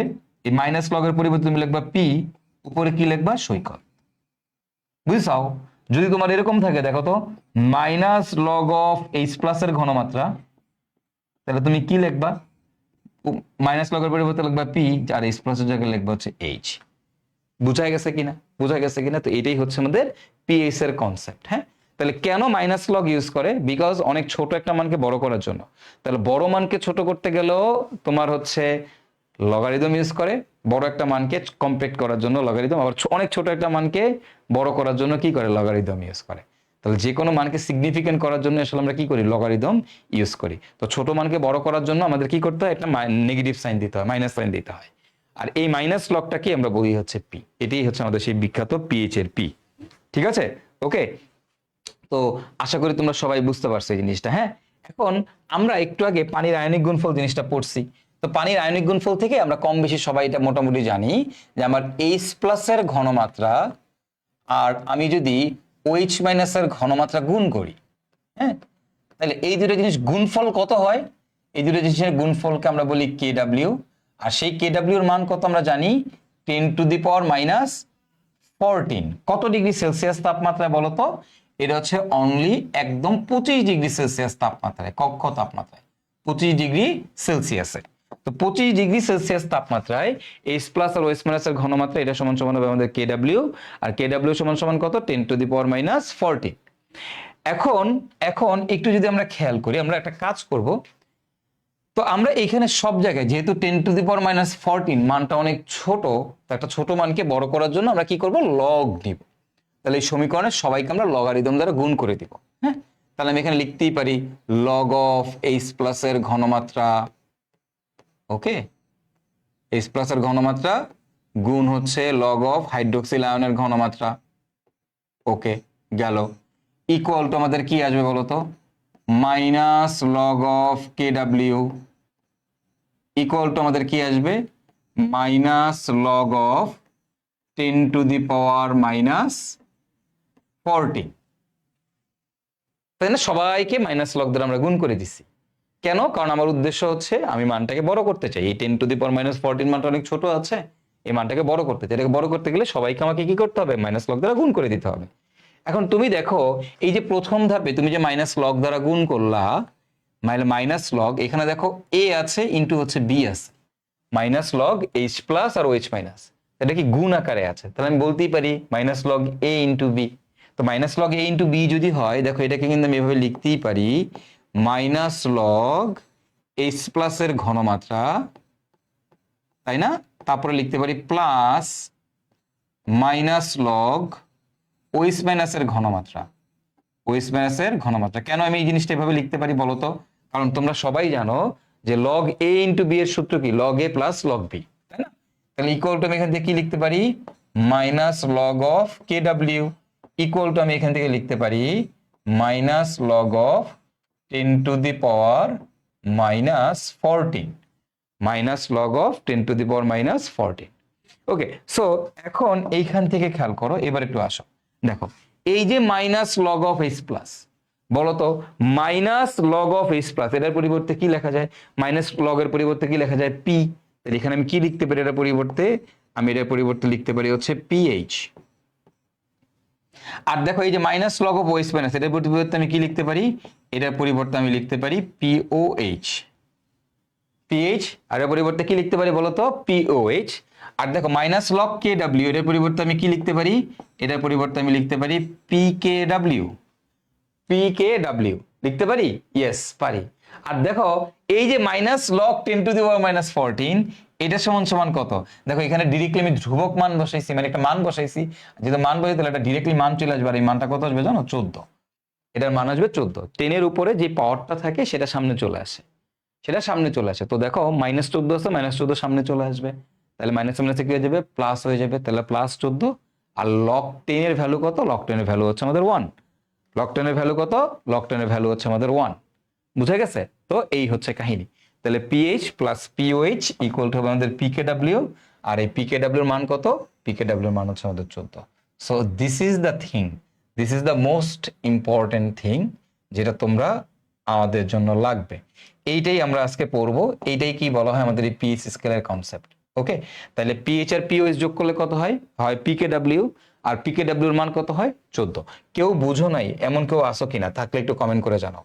এই জিনিসটা বুঝো নাই এনি ওয়ান কেউ আছো কিনা, থাকলে আমাকে একটু কমেন্ট করে জানাবা, ঠিক আছে? এমন কেউ কি আসো এটা বুঝো নাই, থাকলে আমাকে কমেন্ট করো, অবশ্যই কমেন্ট করে জানাবা যে ভাই বুঝি নাই। না বুঝলে বুঝাই দেবো, কোনো সমস্যা নেই। ওকে, বুঝছি কিনা সবাই একটু কমেন্ট করে জানাবো, আমরা বুঝছি কিনা কমেন্ট করে জানাবো। হ্যাঁ, সবাই একটু আমরা বুঝছি কিনা কমেন্ট করে জানাবো। বুঝেছি, আলহামদুলিল্লাহ, ক্লিয়ার ভাই। ওকে, গুড। এখন এইখান থেকে তাহলে আমরা দেখলাম পিএইচ আর পিওএইচ দুইটা মিলে যোগ করলে হবে পিকেডাব্লিউ, আর দুইটার মান কত, 14। এখন তুমি বলো তো তাইলে নিরপেক্ষ দ্রবণের ক্ষেত্রে কি হবে। এখন তোমরা আমাকে বলো যে আমার আমার নিরপেক্ষ দ্রবণের জন্য কি হবে, যেই দ্রবণটা নিরপেক্ষ হবে, এই দেখো পিএইচ আর পিওএইচ। ওকে, এই দুইটার মান যদি সমান হয় এবং দুইটা যদি 7 হয়, পিএইচ আর পিওএইচ দুইটার মান যদি 7 হয়, তাহলে আমরা কি বলতে পারি, আমাদের এটা কি দ্রবণ হবে, এটা হচ্ছে আমাদের নিরপেক্ষ দ্রবণ হবে, নিরপেক্ষ দ্রবণ। ওকে, খুব স্বাভাবিক, যদি পিএইচ আর পিওএইচ এর মান 7 হয়। এখন দেখো তো পিএইচ এর মানটা যদি, এই পিএইচ এর মান যদি 7-এর থেকে কম হয়, পিএইচ এর মান, পিএইচ যদি লেস দেন পিওএইচ হয়, পিএইচ এর মান যদি পিওএইচ এর থেকে কম হয়, মানে পিওএইচ এর মানটা যদি বেশি হয়, পিএইচ এর মানটা যদি কম হয়, তাহলে কি হবে, দেখো পিএইচ এর মান যদি পিওএইচ এর মান থেকে বেশি হয়, বা আমরা বলতে পারি আমাদের এই পিএইচ যদি লেস দেন 7 হয়, পিএইচ যদি লেস দেন 7 হয়, পিএইচ যদি লেস দেন 7 হয়, 7-এর থেকে কম হয়, তাহলে সেটাকে আমরা বলি আমাদের অম্লীয়। সেটাকে আমরা কি বলি ভাই বলো তো, অম্লীয়। হ্যাঁ, অম্লীয় দ্রবণ। অম্লীয় দ্রবণের পিএইচ এর মান 7-এর থেকে কম হয়। হ্যাঁ, আর আর দেখো যদি এরকম হয়, পিএইচ যদি গ্রেটার দেন 7 হয়, 7-এর থেকে বেশি হয়, তখন সেটাকে আমরা বলি হচ্ছে আমাদের ক্ষারীয়। সেটাকে আমরা কি বলি ভাই বলো তো, সেটাকে আমরা বলি আমাদের ক্ষারীয়। ক্ষারীয়। সো এইখান থেকেই আমাদের মেইন কনসেপ্টটা শুরু, পিএইচ স্কেলের। পিএইচ স্কেলে মেইন কনসেপ্টটা শুরু, মানে পিএইচ এর ধারণা কোত্থেকে আসছে, পানির আয়নিক গুণফল হচ্ছে এটা, সেই পানির আয়নিক গুণফল থেকে আমাদের কিভাবে পিএইচ স্কেলের ধারণা আসতেছে। দেখো পিএইচ আর পিওএইচ দুইটা মিলে যোগ করলে হবে আমাদের 14। এর মধ্যে তাহলে দুইটা যদি সমান সমান হয়, 7-7 হয়, তাহলে সেটাকে আমরা বলবো নিরপেক্ষ দ্রবণ। যদি পিএইচ এর মানটা লেস দেন 7 হয়, সেটাকে আমরা বলবো অম্লীয়। পিএইচ এর মান যদি গ্রেটার দেন 7 হয়, তাহলে সেটাকে আমরা বলবো ক্ষারীয়। একটা জিনিস মনে রাখবা, H+ এর ঘনমাত্রার সাথে পিএইচ এর ব্যস্তানুপাতিক সম্পর্ক। এই pH is inversely proportional to H+ এর ঘনমাত্রা। এই জিনিসটা একটু মাথায় রাখবা। মানে তুমি বলো তো H+ এর ঘনমাত্রা যদি বেশি হয়, তাহলে সে কি হবে, অম্লীয় হবে না ক্ষারীয় হবে? ভাই মোটামুটি সবাই জানি H+ এর ঘনমাত্রা বেশি হলে সেটা আমাদের কি হবে, সে আমাদের অম্লীয় হবে, তাই না? H+ এর ঘনমাত্রা বেশি হলে সে আমাদের কি হবে, অম্লীয় হবে। এখন দেখো H+ এর ঘনমাত্রা যত বেশি, পিএইচ এর মান কিন্তু তত কম। তার মানে H+ এর ঘনমাত্রা যত বেশি হবে, জিনিসটা তত বেশি অম্লীয় হবে, এবং পিএইচ এর মান তত কম হবে, তাহলে যেই দ্রবণে H+ এর ঘনমাত্রা বেশি, ওই দ্রবণে পিএইচ এর মান কম, এবং পিএইচ এর মান যত কম, জিনিসটা তত বেশি অম্লীয়। পিএইচ এর মান যত কম, জিনিসটা তত বেশি অম্লীয়। ক্লিয়ার? একটা জিনিসের পিএইচ এর মান যত কম হবে, জিনিসটা তত বেশি অম্লীয় হবে, ওকে? এবং আমাদের এই পিএইচ এর রেঞ্জ কত, পিএইচ এর রেঞ্জটা কত বলো তো দেখি, তোমরা বলতে পারো কিনা পিএইচ এর রেঞ্জটা কত থেকে কত হবে? তাইলে পিএইচ এর রেঞ্জ দেখো, দুইটা মিলাই কত, 14, মানে পিএইচ আর পিওএইচ দুইটা যোগ করলে হবে 14। তাহলে পিএইচ এর রেঞ্জটা কত হবে, পিএইচ এর রেঞ্জটা কত হবে বলো তো দেখি, পিএইচ এর রেঞ্জ কত থেকে কতর মধ্যে থাকবে? পিএইচ এর রেঞ্জ হবে 0 থেকে 14-র মধ্যে, 0 থেকে 14-র মধ্যে। মানে দেখো খেয়াল করো, সর্বোচ্চ সর্বনিম্ন হইতে পারবে 0, সর্বোচ্চ হইতে পারবে 14। যেমন কেমনে খেয়াল করো, ধরো পিএইচ এর মান হচ্ছে 1, পিওএইচ এর মান হচ্ছে 13, তাহলে দুইটা যোগ করলে হবে 14। হ্যাঁ, অবশ্যই 14 হইতে হবে। তাহলে পিএইচ এর মান হইলো ধরো 0, তাহলে পিওএইচ এর মান কত হইলে 14 হবে? ভাইয়া এটা 0 হইলে এটা কত হইলে 14 হবে? এটার মান হইবে আমাদের কত, তোমরাই বলো, 14। আচ্ছা এটা যদি 14 হয় তাহলে এটা কত হবে? 0, তাহলে 14। তাহলে আলটিমেটলি দেখো 0 থেকে 14 বেশি কিন্তু হওয়া সম্ভব না, সর্বনিম্ন 0, সর্বোচ্চ কত? 14, তাই না? তো এইবার এইখান থেকে আমরা যেটা করব, আমাদের পিএস স্কেলটাকে আমরা এস্টাবলিশ করব। এই জায়গা থেকে এবার আমরা আমাদের পিএস স্কেলটাকে এস্টাবলিশ করব। দেখো আমরা কি করলাম, আমরা এতক্ষণ হচ্ছে পিএস এর কনসেপ্টটা দাঁড় করাইলাম, আমরা এতক্ষণ হচ্ছে সবকিছু নিয়ে আসলাম, পানির আয়নিক গুণফল থেকে পিএস এর কনসেপ্ট দাঁড় করাইছি। এবার আমরা পিএস স্কেলটা আঁকবো। এখন পিএস স্কেল কিভাবে আঁকে দেখো, খুবই সহজ, প্যারা নেওয়ার কোনো দরকার নাই। হ্যাঁ দেখো আমি এইখানে একটা স্কেল আঁকতেছি, এই যে দেখো, এই যে দেখো এরকম একটা জিনিস আমি আঁকলাম। হ্যাঁ এই যে দেখো, এই আঁকলাম। আঁকার পর এবার তুমি খেয়াল করো, এবার এই যে দেখো এটা একটা মিড পয়েন্ট আছে, দেখো এই দেখো এটার একটা মিড পয়েন্ট আছে, এটা হচ্ছে আমাদের এটা মিড পয়েন্ট, এটাই তো নাকি? হ্যাঁ এই দেখো মোটামুটি এটাকে আমরা বলতে পারি এটা হচ্ছে মিড পয়েন্ট। আচ্ছা গেল এটা মিড পয়েন্ট। হ্যাঁ আচ্ছা আসো আসো, দেখো মিড পয়েন্ট হচ্ছে এটা। আচ্ছা এখন এবার তুমি খেয়াল করো, এটা মিড পয়েন্ট গেল। তো এই মিড পয়েন্টের, এই যে মিড পয়েন্টটা তুমি দেখতে পাচ্ছ, হ্যাঁ একটু চিন্তা করো, এটা হচ্ছে আমাদের এটা হচ্ছে আমাদের, এই জায়গাটা হচ্ছে আমাদের 0, একটা স্কেল নিলাম, এই জায়গাটা হচ্ছে আমাদের 14, এটা হচ্ছে আমাদের পিএইচ ইকুয়াল টু 0, এই জায়গায় পিএইচ ইকুয়াল টু হচ্ছে 0, এই জায়গায় আমাদের পিএইচ ইকুয়াল টু হচ্ছে 7, এই জায়গাতে আমাদের পিএইচ ইকুয়াল টু হচ্ছে 14। ওকে 14, তো এই জায়গায় পিএইচ ইকুয়াল টু হচ্ছে 14, এটা একটু এই যে দেখো পিএস ইকুয়াল টু কত, এই জায়গায় পিএস ইকুয়াল টু হচ্ছে আমাদের 14। Okay fine 14। তাহলে এবার এখন তোমাকে যদি বলা হয়, তোমাকে যদি এবার একটু এখান থেকে বলা হয়, তুমি আমাকে এবার বলবা তাহলে ভাই এই অংশটুকু কি, তোমরা বলো এই অংশটুকু কি? এটা কি আমাদের, এটা কি আমাদের অম্লীয় না ক্ষারীয় না নিরপেক্ষ, কোনটা? তোমরা বলো দেখি এই অংশটুকু কি, তোমরা বলো। পিএস এর মান 7, তো পিএস এর মান 7 এটা মানে কি? এটা মানে হচ্ছে আমাদের নিরপেক্ষ, এটা মানে হচ্ছে আমাদের নিরপেক্ষ, এটা নিয়ে কোনো ডাউট নাই। পিএইচ এর মান 7 মানে কি? পিএইচ এর মান 7 মানে হচ্ছে এই অংশটুকু হচ্ছে আমাদের নিরপেক্ষ, রাইট? এটা নিয়ে কারো কি কোনো ডাউট আছে? নাই। পিএইচ 7 মানে নিরপেক্ষ। আচ্ছা ফাইন। এখন পিএইচ এর মান 7 এর থেকে কম যদি হয়, পিএইচ এর মান যদি 7 এর থেকে কম হয়, তাহলে সেটাকে আমরা কি বলি? সেটাকে আমরা বলি হচ্ছে আমাদের অম্লীয়। তার মানে দেখো এই যে অংশটুকু আছে, এটা হচ্ছে আমাদের অম্লীয়, এটা হচ্ছে আমাদের অম্লীয়।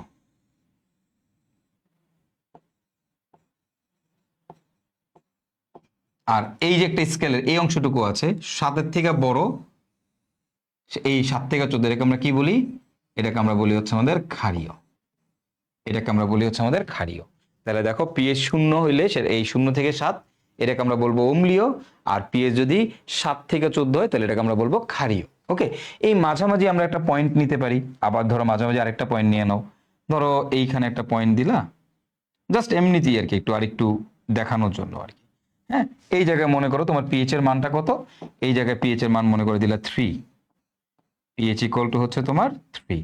ওকে, আবার ধরো এইখানে তুমি দিলা, এইখানে দিলা, এটা মনে করো তোমার তাহলে পিএইচ এর মান কত, এটা পিএইচ এর মান মনে করো তোমাকে আমি দিলাম 10। ওকে, তাহলে দেখো আমি এখান থেকে পিএইচ, এটা কি বলা হয়? PH scale.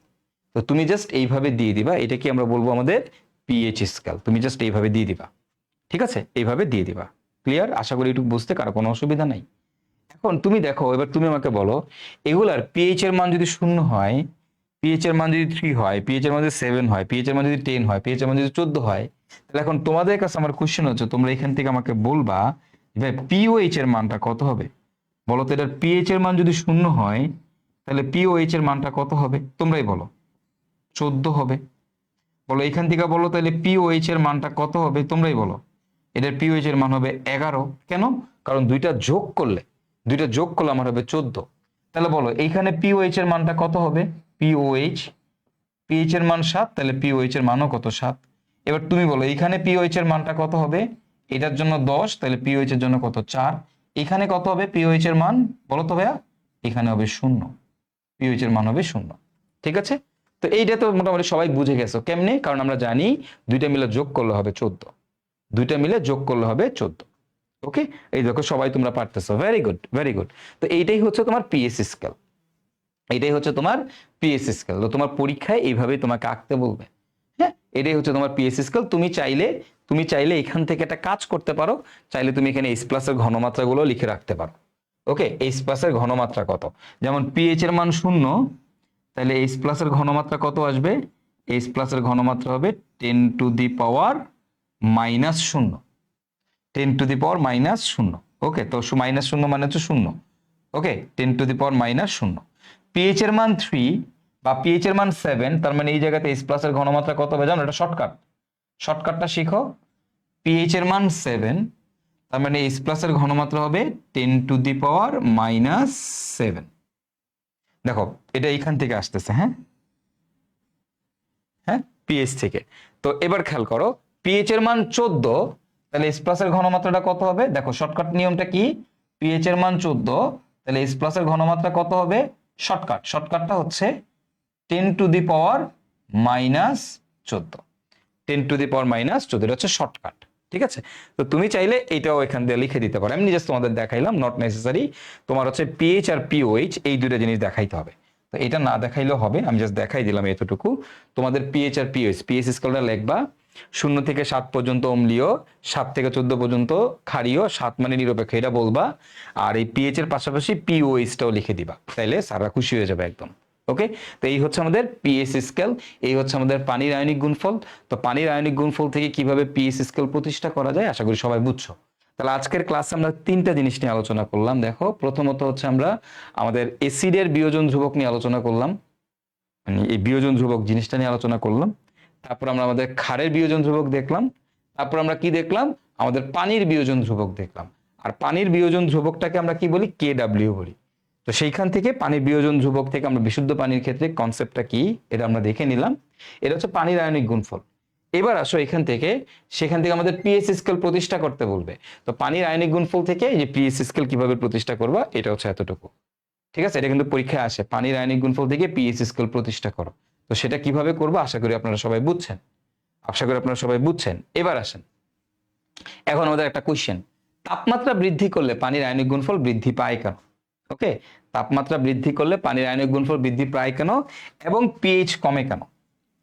তাপমাত্রা বৃদ্ধি করলে পানির আয়নিক গুণফল বৃদ্ধি পায় কেন কেন এবং এবং এবং পিএইচ কমে কেন? ওকে, পিএইচ কমে কেন? যদি তাপমাত্রা বৃদ্ধি করা হয়, তাপমাত্রা বৃদ্ধি করা হইলে পানির আয়নিক গুণফল বৃদ্ধি পায় কেন? পানির আয়নিক গুণফল বৃদ্ধি পায় কেন এবং পিএইচ কমে কেন? তাপমাত্রা বৃদ্ধি করা হইলে পানির আয়নিক গুণফল বৃদ্ধি পায় কেন এবং পিএইচ কমে কেন? ওকে, এটা হচ্ছে আমাদের কোশ্চেন। এখন আমরা একটু দেখবো আমাদের আসলে তাপমাত্রা বাড়াইলে পানির আয়নিক গুণফল বৃদ্ধি পায় কেন। শোনো, এটা কথা শোনো, এটা একটা বিখ্যাত বিক্রিয়া আছে, এটা তোমরা সামনে শিখতে পারবা। বিক্রিয়াটা হচ্ছে এরকম যে এইচ প্লাস এবং ওএইচ মাইনাস, এইচ প্লাস আর ওএইচ মাইনাস এটা মিলে কি বানায় জানো? এইচ প্লাস আর ওএইচ মাইনাস মিলে পানি বানায়, তোমরা সবাই জানো। এইচ প্লাস আর ওএইচ মাইনাস মিলে কি বানায়? পানি বানায়। এইটা বুঝতে আমার মনে হয় না কারো কোনো অসুবিধা আছে। এখন এইচ প্লাস আর ওএইচ মাইনাস মিলে যে পানি বানায়, এই পানির জন্য আমাদের এই বিক্রিয়ার জন্য ডেলএইচ এর মান কত হয় জানো? এই বিক্রিয়ার জন্য ডেলএইচ এর মান হয় -57.3 কিলোজুল। ওকে, এই বিক্রিয়ার জন্য ডেলএইচ এর মান কত? এই বিক্রিয়ার জন্য আমাদের ডেলএইচ এর মান হচ্ছে -57.3 কিলোজুল। তাহলে দেখো এইচ প্লাস আর ওএইচ মাইনাস মিলে বানাচ্ছে আমাদের পানি, এবং এই বিক্রিয়ার জন্য ডেলএইচ এর মান কত?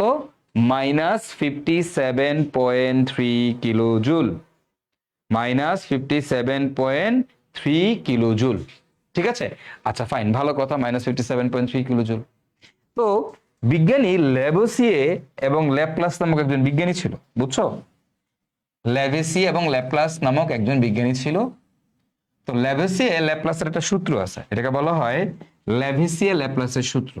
ওকে, ল্যাভোসিয়ে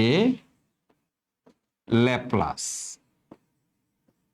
ল্যাপ্লাসের ল্যাভোসিয়ে ল্যাপ্লাসের সূত্র, এই সূত্রটার জন্য তারা নোবেল পুরস্কার পাইছিল।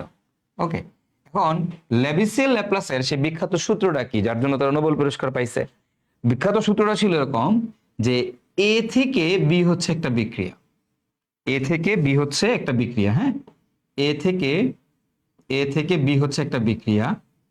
এই বিক্রিয়ায় ডেল এইচ এর মান যদি হয় -x, এই বিক্রিয়ার ডেল এইচ যদি হয় -x, তাহলে তাহলে বি থেকে এ হচ্ছে একটা বিক্রিয়া, এই বিক্রিয়ায় ডেল এইচ এর মান হবে +x।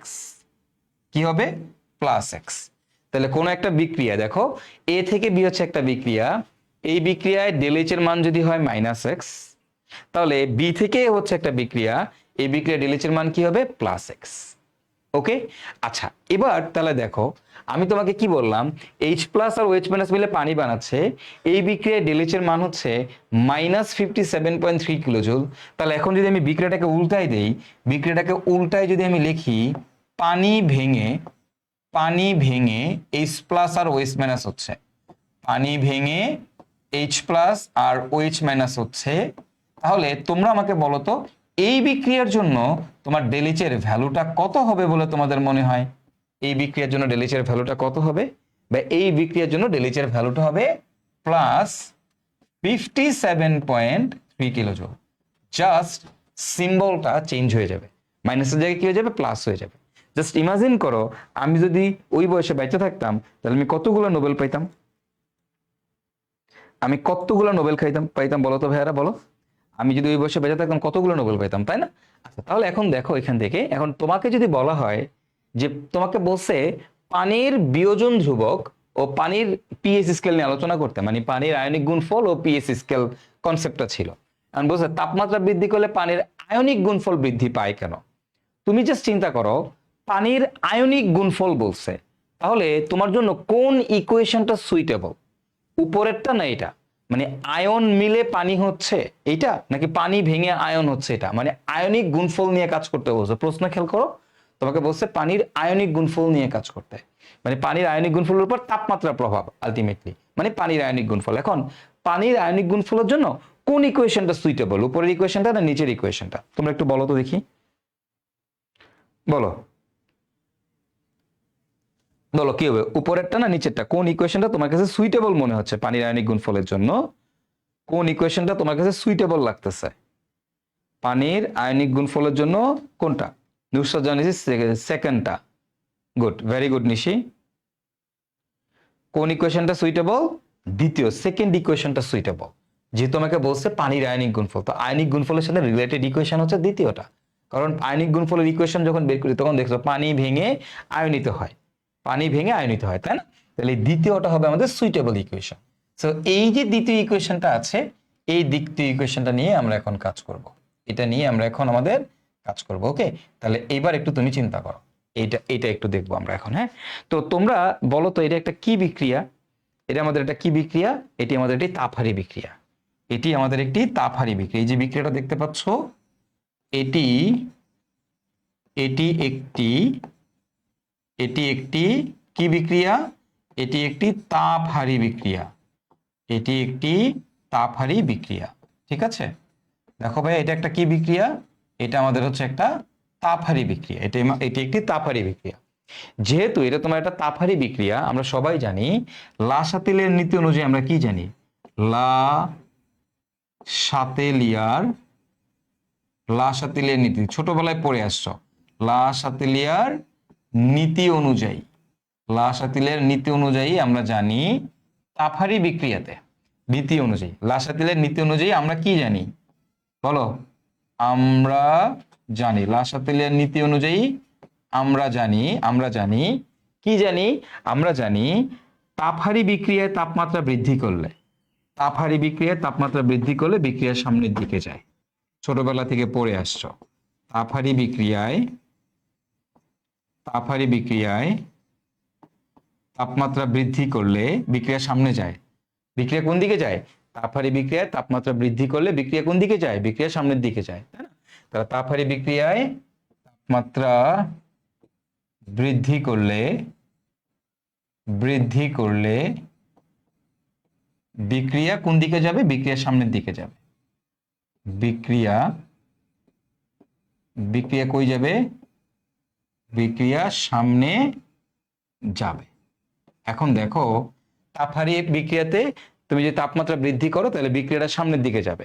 বিক্রিয়া যদি সামনের দিকে যাবে, বিক্রিয়া যদি সামনের দিকে যায়, হ্যাঁ, বিক্রিয়া যদি সামনের দিকে যায় তাহলে কি হবে? তাহলে কি হবে? সুতরাং, সুতরাং উৎপাদে, সুতরাং কি হবে বলতো? সুতরাং উৎপাদে H প্লাস এর ঘনমাত্রা ও OH মাইনাস এর ঘনমাত্রা, H প্লাস এর ঘনমাত্রা আর OH মাইনাস এর ঘনমাত্রা, হ্যাঁ, পূর্বের তুলনায় বৃদ্ধি পাবে। পূর্বের তুলনায়, তুলনায় কি পাবে? পূর্বের তুলনায় বৃদ্ধি পাবে। পূর্বের তুলনায় বৃদ্ধি পাবে। এখন তোমরাই বলো, H প্লাস এর ঘনমাত্রা আর OH মাইনাস এর ঘনমাত্রা পূর্বের তুলনায় বাইরে যাবে। H প্লাস এর ঘনমাত্রা আর OH মাইনাস এর ঘনমাত্রা যদি পূর্বের তুলনায় বাইরে যায়, তাহলে এখন তুমি বলো, সুতরাং, সুতরাং KW, KW সমান সমান তুমি কি জানো? KW সমান সমান তুমি জানো H প্লাস এর ঘনমাত্রা, KW সমান সমান তুমি জানো OH মাইনাস এর ঘনমাত্রা, তাই না? KW সমান সমান H প্লাস এর ঘনমাত্রা, KW সমান সমান OH মাইনাস এর ঘনমাত্রা। এখন তুমি চিন্তা করে দেখো, তোমার দুইটাই বৃদ্ধি পাইছে। দেখো, H প্লাস এর ঘনমাত্রাও বৃদ্ধি পাইছে, OH মাইনাস এর ঘনমাত্রাও বৃদ্ধি পাইছে। মনে করো আগে এটা ছিল 2, এটাও ছিল 2, এখন এটা হয়ে গেছে 3, এটাও হয়ে গেছে 3। তাহলে বলো তো আলটিমেটলি গুণফলের মান বৃদ্ধি পাবে নাকি পাবে না? অবশ্যই এই KW এর মানও কি পাবে? বৃদ্ধি পাবে। KW এর মানও কি পাবে? বৃদ্ধি পাবে। তাহলে দেখো, এই যে KW এর মান, KW এর মানও কি পাবে? বৃদ্ধি পাবে। পূর্বের তুলনায় উৎপাদে H প্লাস OH মাইনাস এর ঘনমাত্রা পূর্বের তুলনায় বৃদ্ধি পাবে। সুতরাং অর্থাৎ সো KW এর মানও বৃদ্ধি পাবে, বৃদ্ধি পাবে। ফলে, ফলে KW এর এর মানও বৃদ্ধি পাবে। KW এর মানও কি হবে? বৃদ্ধি পাবে। আমি দেখো তোমাদেরকে এটাই বলছি, তাপমাত্রা বৃদ্ধি করলে পানির আয়নিক গুণফল বৃদ্ধি পায় কেন? তাপমাত্রা বৃদ্ধি করলে পানির আয়নিক গুণফল বৃদ্ধি পায় কেন? ঠিক আছে, এবং পিএইচ কমে কেন? ভাইয়া আমরা সবাই জানি তাপমাত্রা বৃদ্ধি করলে কেন পানির আয়নিক গুণফলের মান বৃদ্ধি পায়। এখন আশা করি এই ধরনের কোশ্চেন যদি আসে তুমি পারবা, এবং এই ধরনের কোশ্চেন আসার থেকে ইম্পর্টেন্ট জিনিস হচ্ছে এই কনসেপ্টটা জানাটা ইম্পর্টেন্ট। এই কনসেপ্ট জানাটা তোমার জন্য ইম্পর্টেন্ট, যে তাপমাত্রা বাড়াইলে পানির আয়নিক গুণফলের মান বৃদ্ধি পায়। তাপমাত্রা বাড়াইলে পানির আয়নিক গুণফলের মান বৃদ্ধি পায়। বুঝা গেছে? কেন বৃদ্ধি পায়? কেন বৃদ্ধি পায় আশা করি সবাই বুঝছো। লাসাতিলের নীতি অনুযায়ী বৃদ্ধি পায়, এবং এইটা একটা উভক্ষী বিক্রিয়া, এবং এই বিক্রিয়া এটা হচ্ছে আমাদের একটা তাপহারী বিক্রিয়া। ঠিক আছে, তাপহারী বিক্রিয়া। ওকে, সো আশা করি এইটুকু সবাই আমরা বুঝতে পারছি। আমাদের এতটুকু বুঝতে কারো কোনো অসুবিধা নাই, এতটুকু বুঝতে কারো কোনো অসুবিধা নাই। ঠিক আছে, ওকে। সো আমাদের লাস্ট টপিক, আজকের শেষ টপিকটা নিয়ে আমরা আলোচনা করব। সেটা হচ্ছে ওকে, এটা তো আমরা পড়েই ফেলছি, পানির বিয়োজন ধ্রুবক আয়নিক গুণফল। ওকে, ফাইন। এখন আমরা আমাদের আজকের দিনের শেষ টপিকটা নিয়ে আলোচনা করব। তো আমাদের শেষ টপিকটা কি দেখো, K into KB equal to KW। And K মানে কি? কে মানে হচ্ছে অ্যাসিডের বিয়োজন ধ্রুবক, কেবি মানে কি? ক্ষারের বিয়োজন ধ্রুবক। আর KW মানে কি? KW মানে তো KW তোমরা সবাই জানো, পানির আয়নিক গুণফল, তাই না? পানির আয়নিক গুণফল। এবং এই KW এর মানটা কত? কম বেশি আমরা মোটামুটি সবাই জানি। আমাদের KW এর মান হচ্ছে 10 টু দি পাওয়ার মাইনাস 14। কখন জানি এটা হয় 10 টু দি পাওয়ার মাইনাস 14 ভাইয়া? কখন জানি হয়? 25 ডিগ্রি সেলসিয়াসে। কত ডিগ্রি সেলসিয়াসে? 25 ডিগ্রি সেলসিয়াসে, তাই না? তাহলে K into KB equal to হচ্ছে KW, আর KW এর মানটা কত? 10 টু দি পাওয়ার মাইনাস 14। সেটা কত ডিগ্রি সেলসিয়াসে? 25 ডিগ্রি সেলসিয়াসে। আচ্ছা, এখন আমরা একটু এখান থেকে খেয়াল করব। এবার এখান থেকে একটু খেয়াল করব ঘটনাটা কি ঘটতেছে। ধরো তোমাকে আমি বললাম যে CH3COOH, দেখো এটা আমাদের কিন্তু একটা অ্যাসিড। আর তোমাকে আমি এখানে লিখলাম NH3 অ্যামোনিয়া, তোমাকে এখানে দিলাম অ্যামোনিয়া। কারণ তুমি চিন্তা করো এই যে এই CH3COOH এটা হচ্ছে আমাদের একটা অ্যাসিড। বলো তো অ্যাসিডের জন্য তুমি কি পাবা, কে পাবা না কেবি পাবা? মানে অ্যাসিডের বিয়োজন ধ্রুবককে কি বলে, কে বলে না কেবি বলে? তোমরাই বলো। অ্যাসিডের বিয়োজন ধ্রুবককে কি বলে, কে বলে নাকি কেবি বলে? ওকে, বলো অ্যাসিডের বিয়োজন ধ্রুবককে কি বলে, কে বলে না কেবি বলে? বা অ্যাসিডের বিয়োজন ধ্রুবককে, অ্যাসিডের বিয়োজন ধ্রুবককে কি বলে? অ্যাসিডের বিয়োজন ধ্রুবককে বলা হয় Ka। কি বলা হয়? Ka, তাই না? তাই না? অ্যাসিডের বিয়োজন ধ্রুবককে বলা হয় Ka। ওকে, এক একজন নামাজ পড়ার জন্য উতলা হয়ে গেছে, মানে মনে হয় যে হেরা একাই একাই নামাজ পড়ে আর কেউ পড়ে না, মানে হেরা একাই রোজা রাখে আর কেউ রাখে না, হেরা নামাজ পড়বে আমি নামাজ পড়বো না। মানে ভাবসাব এক একজনের এমন, মানে মনে হয় যে আমি জানি না কখন নামাজের সময়, আমি নামাজ পড়বো না। হ্যাঁ একে দুনিয়ার, হ্যাঁ একমাত্র হ্যাঁ আল্লাহর বান্দা, হ্যাঁ আল্লাহ পাঠাইছে আর কাউরে পাঠায় নাই। ভাবসাব দেখলে এক একজনের। দেখো লাস্ট টপিক বলতেছি, তো এটা হচ্ছে কি বলতো, এটা হচ্ছে আমাদের Ka। হ্যাঁ, আর এই যে NH3 এটা আমাদের কি বলতো, এটা আমাদের হচ্ছে, এটা হচ্ছে আমাদের কি বলতো, এটাকে বলা হয় Kb। এটাকে কি বলা হয় বলতো ভাইয়ারা? Kb। এটা যেহেতু ক্ষার, তাহলে ক্ষারের জন্য আমরা কি পাবো? Kb।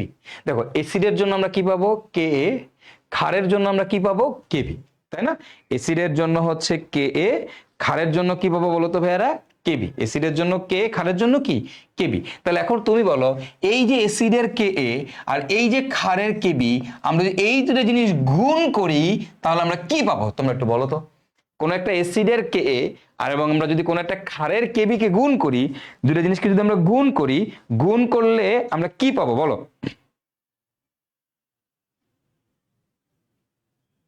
বলো, তোমরাই বলো।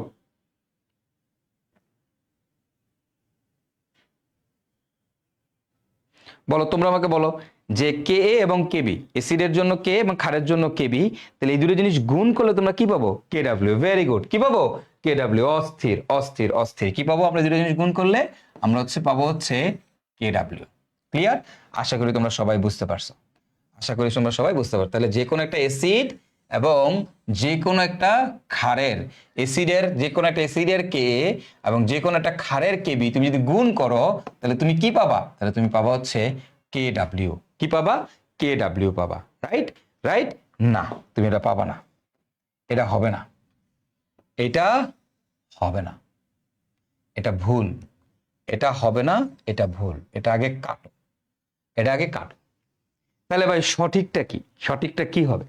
আসো সঠিকটা কি একটু বুঝাই দিই। হ্যাঁ, সঠিকটা কি তোমাদেরকে একটু বুঝাই দিই, শোনো। ধরো তোমাকে আমি বললাম যে ভাই CH3COOH এটা আমাদের একটা অ্যাসিড, এটা আমাদের একটা অ্যাসিড, তাই না? এটা কিন্তু আমাদের একটা অ্যাসিড। আচ্ছা এখন তুমি বলো তো এই অ্যাসিডের অনুবন্ধী ক্ষার কোনটা? এটা হচ্ছে আমাদের একটা অ্যাসিড, এই অ্যাসিডের অনুবন্ধী ক্ষার কোনটা? দেখো এই অ্যাসিডটার অনুবন্ধী ক্ষার কোনটা? কোন একটা অ্যাসিড যদি একটা প্রোটন দান করে, কোন একটা অ্যাসিড যদি একটা প্রোটন দান করে তাহলে আমরা পাবো কি? তার অনুবন্ধী ক্ষার। কোন একটা অ্যাসিড যদি একটা প্রোটন দান করে তাহলে আমরা কি পাবো? অনুবন্ধী ক্ষার পাবো। দেখো এই যে একটা অ্যাসিড, এই অ্যাসিডটা যদি একটা প্রোটন দান করে, এ যদি একটা প্রোটন দান করে, কোন একটা অ্যাসিড যদি যদি একটা প্রোটন ত্যাগ করে, এখান থেকে যদি একটা প্রোটন চলে যায় তাহলে আমরা কি পাবো? আমরা পাবো তার অনুবন্ধী ক্ষার। অনুবন্ধী ক্ষার, যেহেতু এটা তোমার অ্যাসিড তাহলে এর জন্য আমরা কি পাবো ভাই? যেহেতু এটা একটা অ্যাসিড এর জন্য আমরা পাবো হচ্ছে আমাদের Ka। এর জন্য আমরা কি পাবো বলো তো ভাইয়ারা? এর জন্য আমরা পাবো হচ্ছে ভাইয়া Ka। আর দেখো এটা কি? এটা তার হচ্ছে অনুবন্ধী ক্ষার। এটা কি? এটা তার হচ্ছে অনুবন্ধী ক্ষার। এটা হচ্ছে তার অনুবন্ধী ক্ষার। যেহেতু এটা তার অনুবন্ধী ক্ষার, দেখো এটা হলো অ্যাসিড, অ্যাসিডের জন্য আমরা কি পাবো? Ka। এটা কি তার অনুবন্ধী ক্ষার, অনুবন্ধী ক্ষারের জন্য আমরা কি পাবো বলো তো ভাইয়ারা? আমরা পাবো হচ্ছে Kb। অনুবন্ধী ক্ষারের জন্য আমরা কি পাবো? আমরা পাবো হচ্ছে Kb। তাহলে দেখো এটা হলো কোন একটা অ্যাসিডের জন্য আমরা Ka, এটা কি তারই অনুবন্ধী ক্ষার, এটা কি তারই অনুবন্ধী ক্ষার। এখন কোন একটা অ্যাসিড এবং তার অনুবন্ধী ক্ষারের এই যে দুইটার যে বিয়োজন ধ্রুবক, এই দুইটাকে তুমি যদি গুণ করো তাইলে সেটা হবে Kw, তাইলে সেটা হবে Kw।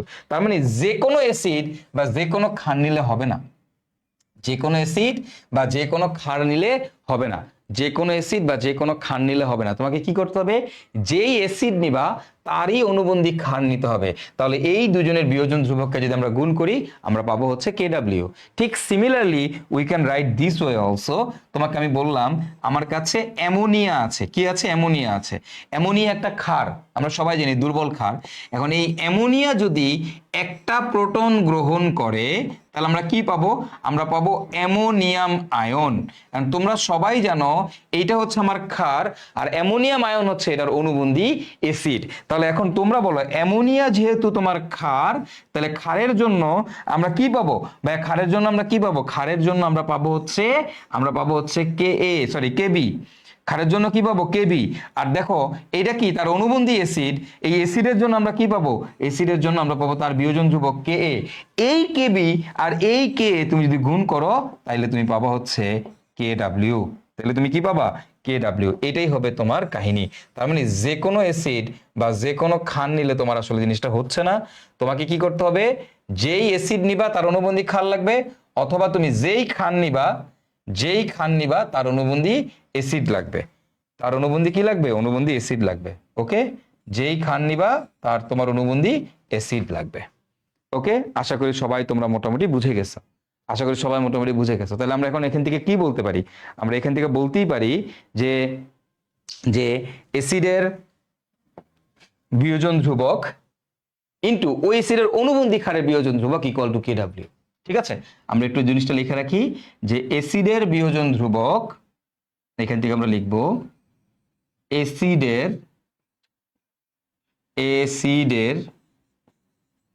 বিয়োজন ধ্রুবক, অ্যাসিডের বিয়োজন ধ্রুবক তার সাথে কি লাগবে, তার সাথে ওই অ্যাসিডের অনুবন্ধী ক্ষারের বিয়োজন ধ্রুবক, ওই অ্যাসিডের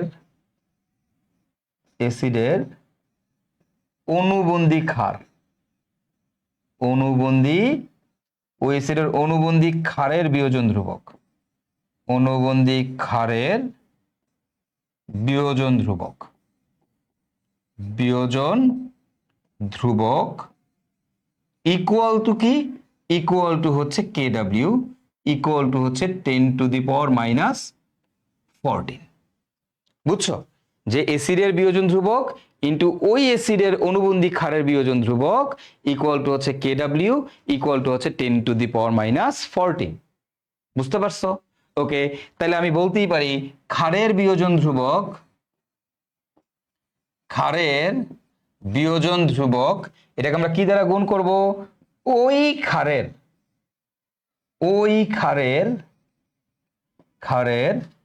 অনুবন্ধী অ্যাসিড, ওই ক্ষারের অনুবন্ধী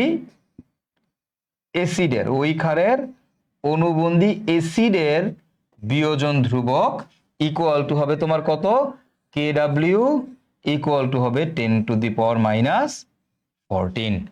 বুঝছো? সো এই কনসেপ্টটা তোমাদের মনে রাখতে হবে, এটা তোমাদের মনে রাখতে হবে। ওকে, এখন এইখান থেকে আরেকটা ছোট্ট জিনিস তোমরা একটু মনে রাখবা, সেটা হচ্ছে আমি এখানে লিখে দিচ্ছি। তুমি আমাকে একটা কথা বলো তো, এই মাত্র দেখছো H+ এর ঘনমাত্রা ইন্টু OH- এর ঘনমাত্রা, মাত্রই দেখছো H+ এর ঘনমাত্রা ইন্টু OH- এর ঘনমাত্রা কত, 10⁻⁴। তাই না? সেইখান থেকে তুমি পরে প্রমাণ করছো, তাহলে এখান থেকে আমি কি লিখছি পরবর্তীতে, এই লাইন থেকে আমি লিখতে পারি PH + POH ইকুয়াল টু 14। দেখো একটু আগে প্রমাণ করে আসছো এটা, এই যে আলটিমেটলি মাইনাস লগ টগ নিয়ে আলটিমেটলি এটাই আসছে PH আর POH ইকুয়াল টু 14, তাই না? তাহলে এখন তোমাদের কাছে আমার একটা কোয়েশ্চেন হলো, তোমরা একটু এবার চিন্তা করে দেখো, তোমাকে বলা হয়েছে, খেয়াল করো, KA into KB equal to হচ্ছে 10⁻⁴, তাই না? তাহলে এখন তোমরা আমাকে এখান থেকে বলো কে ইন্টু কেবি ইকুয়াল টু 10⁻⁴, তাহলে কি এখান থেকে আমি কি লিখতে পারি, এখান থেকে লিখতে পারি না PKA প্লাস, ওই দেখো H+ into OH- equal to 10⁻⁴, কি লিখতে পারো PH + POH, তাহলে কি লিখতে পারি PKA plus PKB equal to 14 বলাই যায়, রাইট? অথবা আমরা এখান থেকে এটাও বলতে পারি, এটা সমান সমান হচ্ছে কে ডাব্লিউ। দেখো এখান থেকে এটা লিখতে পারি, এটা সমান সমান হচ্ছে আমাদের কে ডাব্লিউ, তাই না? কে ডাব্লিউ, তাহলে এখান থেকে আমাদের জানি কি আসছে PKW, দেখো তোমাদের একটু আগে প্রমাণ করছি, এটা সমান সমান কি কে ডাব্লিউ, তাহলে এখানে সমান সমান আমি লিখতে পারি পি কে ডাব্লিউ। তাহলে দেখো P k plus P K বির মান হবে 14। ওকে, তো এটা আমাদের একটা নোট, সাইড নোট, এটা তোমরা নোট আকারে মনে রাখবা। ওকে, এটা আমি লিখে রাখতেছি এখানে নোট।